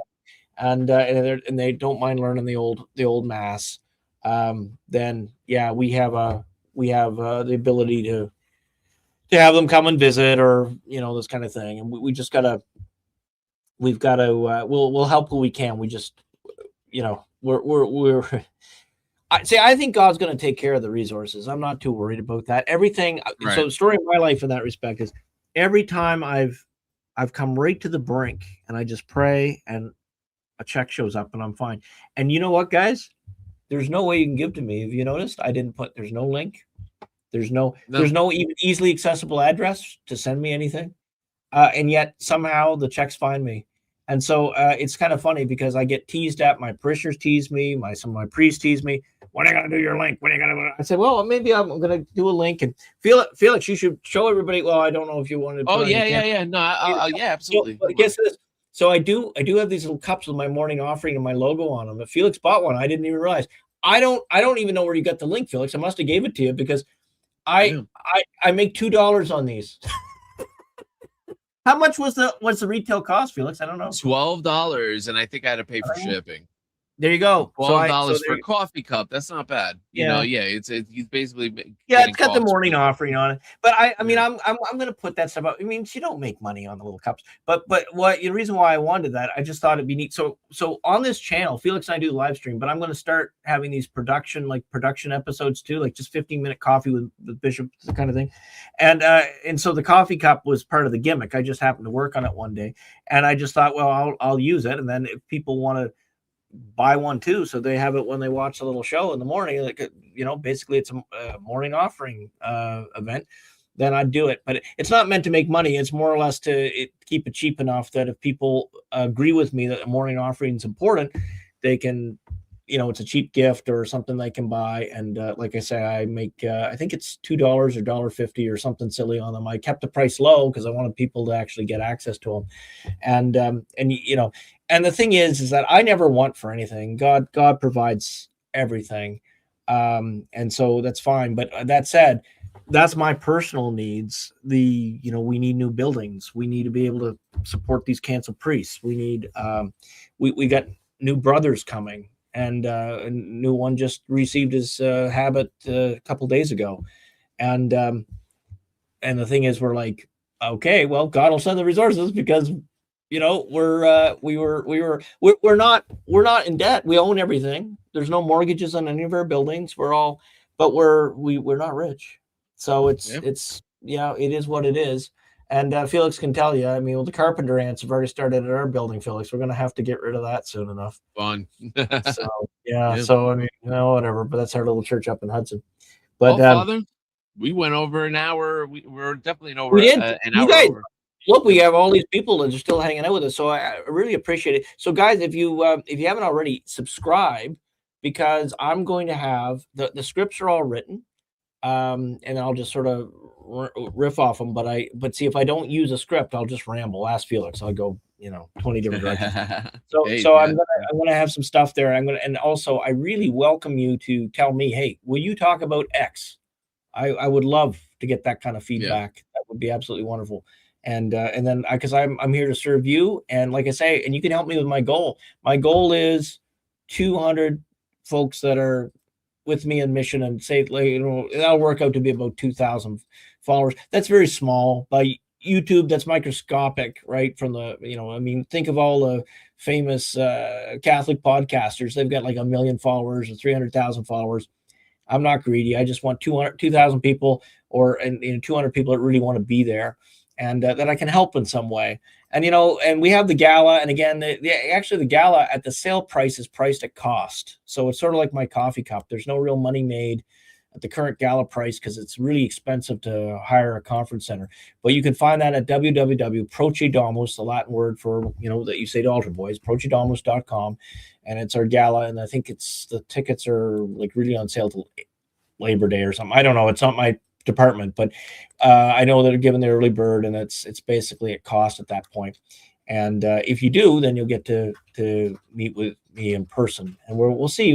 This year I'd like to add, I don't know, like last year, it was our first one we did, and it was great. We had the place filled, and it was great food and great speeches, and so next year I said, well, next year we should have a little conference attached to it or something. So I don't know whether we're going to do that or not, because I blinked twice and 3 weeks have gone by. Like, it's so funny. I'm in my mid 50s, and I don't know if you guys or some of you guys are my age, but the time just whizzes, right? So it's like, oh my goodness, it's like I'll wake up and it's like the gala's like next week, and you got to figure out your speech, and I'm like, I didn't do the conference I was going to, So I'm not promising that, but if there's interest, and again, it's one of these things. So so the video stuff, really looking forward to seeing what you guys think about it. It's not a professional outfit. I'm chief cook and bottle washer and amateur at this stuff, but it's more fun than I thought it would be, because I'm meeting all kinds of people. And funny enough, so if you haven't already, subscribe to my Substack, because that's where more of my sane stuff is, and there's some gold in some of those footnotes and some of my crazy humor. But it's funny because, walking around, like I'm in Tampa Bay area, and people recognize me from the Substack, not the videos. So isn't that weird? This is hilarious. I just saw this right now. There's actually two more more comments. I ordained Father Navarro. Yeah, he's actually the only priest I ordained. So it's I've been in charge of the formation of others, but yeah. So it's I'll tell you a little moment about that. And actually, I'm sorry, just put up the other comment just for a second so we can give them out. CMP, you're gonna have to tell us what you're referring to, because I was gonna tell that too. There's a lag between your comment and what we're talking about, so you can just write out a little bit further what you mean. So back. And we'll come back to I would love that old treasure. Yeah. But about Father Martin, I'll tell you, there's a moment in the ordination ceremony, the traditional ordination ceremony. It's the instruction to the newly ordained, and it's so powerful to it's such a privilege to ordain a holy man. He's a real deal, Father Martin. And there's this part of the instruction, and you say, "My beloved son," and I had tears in my eyes, and I'm a Navy guy. I'm not normally like that. Yeah, right. And it was funny though, but he likes to tease me. He says, "My mom's only 2 years older than you." Thanks, hilarious. Father. Right. Well, yeah, and Catholic Chick, hey, do this tomorrow night. I'm pretty sure. I mean, I'll have to make sure it happens. But tomorrow night we're going to do unspoken issues. That's me, Father Martin, and Father Stephen LaFour out from the east coast of Florida. He's in Deerfield Beach. What time? For Boca Raton. I believe we're on air at 7:30. We typically go on air at 7:30 because I have another little class that normally happens at 7. And so I asked them to stagger it a little bit. They wanted to do 7 too, but we do it 7:30, and we just go on for an hour. And the great thing about that is often you can ask questions there too. But Friday Night Leisure is Father Martin's show that's just questions from the audience. He does an hour of questions from the audience. And what I'm thinking of, actually, I'd love your guys' feedback. Yeah, great, Catholic Chick. Would love to see you. I'd love your feedback either in the chat or in the comments about whether it might be like, I was wondering if I got a phone number that people could leave messages. And if they left messages with your permission, I could put I could play the record, like you'd be asking the question, kind of like a radio show. And if that's of interest, we might set that up. And then but if not, you can always email or because it is kind of funny, Felix. So it'd be nice if there was a way that we could talk to our people that are coming in too. But in a way, yes, no, because I'm kind of long-winded by nature, and if you get the wrong caller or the wrong that's sort of the advantage of doing it through an answering machine, is that we can kind of edit for rambling and stuff, but if it's of interest, let me know, because I might put on a hotline to ask Felix and Bishop Meikle something. And So this will be the last comment, and right. we should totally wrap and up. Felix wants to go to bed. Yeah. Oh, I know. I'm starting to doze. See, Santa sleep is says, sort of hey, weak, Felix. I don't right? sleep. I sleep like 2 hours a day. But anyway, yeah. Maybe the Templars of old are sending you their legendary lost treasure hoard to help you out. God only knows. Well, Hey, I'm gonna give you one final story, and we won't take any more questions tonight because Felix will shoot me when he wants to go to bed. no, But not at all. I will do it. okay, well, we'll let Felix do what he wants to do. He's in charge of the questions. But here's a story. When I came to Florida, there was a lot of stuff going on. I had civilian employment, and I was a self-employed. And I had a whole bunch of receivables. Like I'm retired military, but I was actually working for the military as a civilian, And so here's the thing: in Canada, and it's probably the same in the U.S., the person that makes the contract with you is different than the person that sort of writes the checks if it's a big enough contract. So I had all this sort of work in the bin, but I didn't get the check. And for the first time in my adult life, I was like, oh my goodness, how am I going to make the bills? Because when I came here, right, the little parish that I was given, the collection was $150 a week, and the air conditioner and the power bill and everything, it ate up all of that. And I paid for the gas out of my own funds, even to travel there. And you just come here and trust God, right? And I knew, see, the thing is I knew that the invoices would be paid, but and it was a large amount of money, and because it was large, I did something. I used to be a financial advisor in my past life too. I did something I would never tell my clients to do, and that was I funded myself temporarily on credit cards. Well, that's horrible idea because the interest is nuts, right? But I figured, again, the money's coming in, right? So it's not like I'm just hoping to win the lottery. No, I'm owed money and it should be paid, and they always paid me before, so there's no problem. Anyway, long story short, and eventually I got paid and was happy ever after. But I got to tell you, there's this moment for the first time in my adult life, I couldn't pay my bills. I knew I had about a week and I couldn't pay my bills, and I thought, oh, how embarrassing! I'm a grown man with all this, and here's what happened. I went and I prayed a novena to our Blessed Mother. And on the last day, I timed the novena that was on Our Lady's Mass in Sabato. That's the Saturday Mass for our Blessed Mother. And if any of you visit our seminary, or maybe you attend our seminary, you'll know that when you come out of the chapel, the front door, there's a mail slot. And I finished the Mass on the last day of the novena, and I walk out, and there's a plop, and there's a check in the no return address. My name is spelt wrong. See, notice on the screen, it's M-E-I-K-L-E. It's Gaelic for large amount. Now, I'd love to tell you that's Term and Wit or Holiness, but my mother would say Blarney, but whatever. It means large amount in Gaelic. Anyway, it's common for people to misspell it. They get it's I before E, except after C or Meikle. Okay, so it's M-E-I. All right. Anyway, it was M-I-E, so they spelled the check wrong. But anyway, inside the check, $5,000 cashier's check, and it said, with a sticky note on it, for the work you do in spreading the gospel of Jesus Christ. And it was postmarked from a state I didn't know anybody in. And I'm like, what? Where did this come from?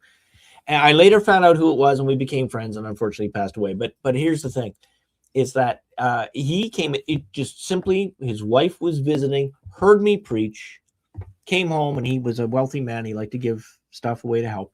And she said, you should see this guy. He was great. You would have loved him. And it moved his heart to send me this check, and it was amazing because for the work, it was just and it was the end of the novena. And you know what? I have never. And then after that, I got paid my contract, and then another big benefactor came in, and I've never had to worry about anything again. So but what I'm saying is that just that little act of trust, and I will say, I wasn't worried. And you have to understand something, and maybe you guys are like me too. When I was a young seminarian, and even before, but when I had plan A, plan B, plan C. I had everything. I had sub-plans of the sub-plans, I had everything all figured out. And at my age now, I just trust God. You morning offering, evening family, frequent the sacraments, to the best of, with God's good help, stay in the state of grace. He takes care of us. If he takes care of the little sparrows, he'll take care of you. He'll take care of you. If you're going through a rough time, don't. It's not like the prosperity gospel where One night I was in Tennessee. It was a funeral I had to attend, and I was in Tennessee. And because I don't watch television, well, who does nowadays, right? Everything's streaming. Right. But I came home, or I came to the hotel, and what I did is I turned on the television just for noise in the background, because television is a novelty. And there was this televangelist on there, and he was going on about planting his seed, which just sounded rude. And I was like, what is he going on? And it was about, apparently the seed was like $67.82 or some weird number, right? And apparently this was some sort of biblical thing in his head. And if you paid that every month, God was going to send you a lottery or something. That's not the way it works. You know, our faith isn't a magic show. But what is true is that if you're faithful, you don't get what you want, but you do get what you need, and he takes care of us. And I think sometimes he wants us to have a certain sense of hardship. It keeps us focused, and it also keeps us understanding that we rely on him so much. But yeah, he's always been good to me. And like I say, my priests make fun of me because I don't even have a way to donate, and it just sort of happens. So it's well, my parishioners do. There's little blue envelopes that they can use, but yeah, look, 50 blue envelope. Yeah. But anyway, but the thing is that I am going to probably put a link or two, and then I'll have everybody going, oh, grifter. But it's like, guys, I've been with a collar on for 10 years, and I've asked for roof help. That was once in 10 years. Yeah, right. That's but hilarious. I'm trying to figure out, well, okay, what can you give back in exchange for those resources, right? So I'm trying to, because you can't sell spiritual stuff. It's not like, I can sell. Yeah, right. No, you can't. It's not like you can sell spiritual stuff. It's freely given to you. You got to give it away for free. You wouldn't even want to. No, right. So it's tacky. I'll never forget when I was in seminary. This nun was charging $80 an hour for spiritual direction. What? What is this? What do you? Yeah, you read tarot. What do you? Yeah, I mean, just buy a pint of Guinness and talk to the. So you probably get better advice. Well, you would over $80 praying to the gods. Yeah, right. And it's almost worth it to get bad advice for only like a fraction of the price. Absolutely. But anyway, guys, I hope you enjoyed your talk. I'm really touched. So many have stayed, and I'm going to subscribe if you haven't, because seriously, I want your feedback. You can always unsubscribe later, but in the next 2 weeks, there's a whole bunch of stuff coming out, and I would really love your feedback. And because if something is, if I get 10 people saying, Father, you mean well, but it's crap, then I'll stop. You're helping me, right? If it's crap. Yeah. If it's great, if it helps you, then even better, right? Because I'm just trying to give people hope and get them interested in how can we rebuild this restoration together? How can we help get all these stray little lambs back to the Good Shepherd? I see my little cat's waking up here. She might shut off the computer with that paw. See, look at her going. She's a light, right? And as soon as she'll go click. Oh. Anyway, we'll end with a prayer. Yeah, in the name of the Father and the Son and the Holy Ghost, amen. Dear Lord, thank you for all your benefits. Thank you for the friendship we share or we're beginning to build. And always incline our heart to your divine holy will. Help us to trust you more than the promises of men. And may Almighty God bless and protect each of us, Father, Son, Holy Ghost. Amen. I will see you next week. God bless you, and have a good night. Good night, everybody.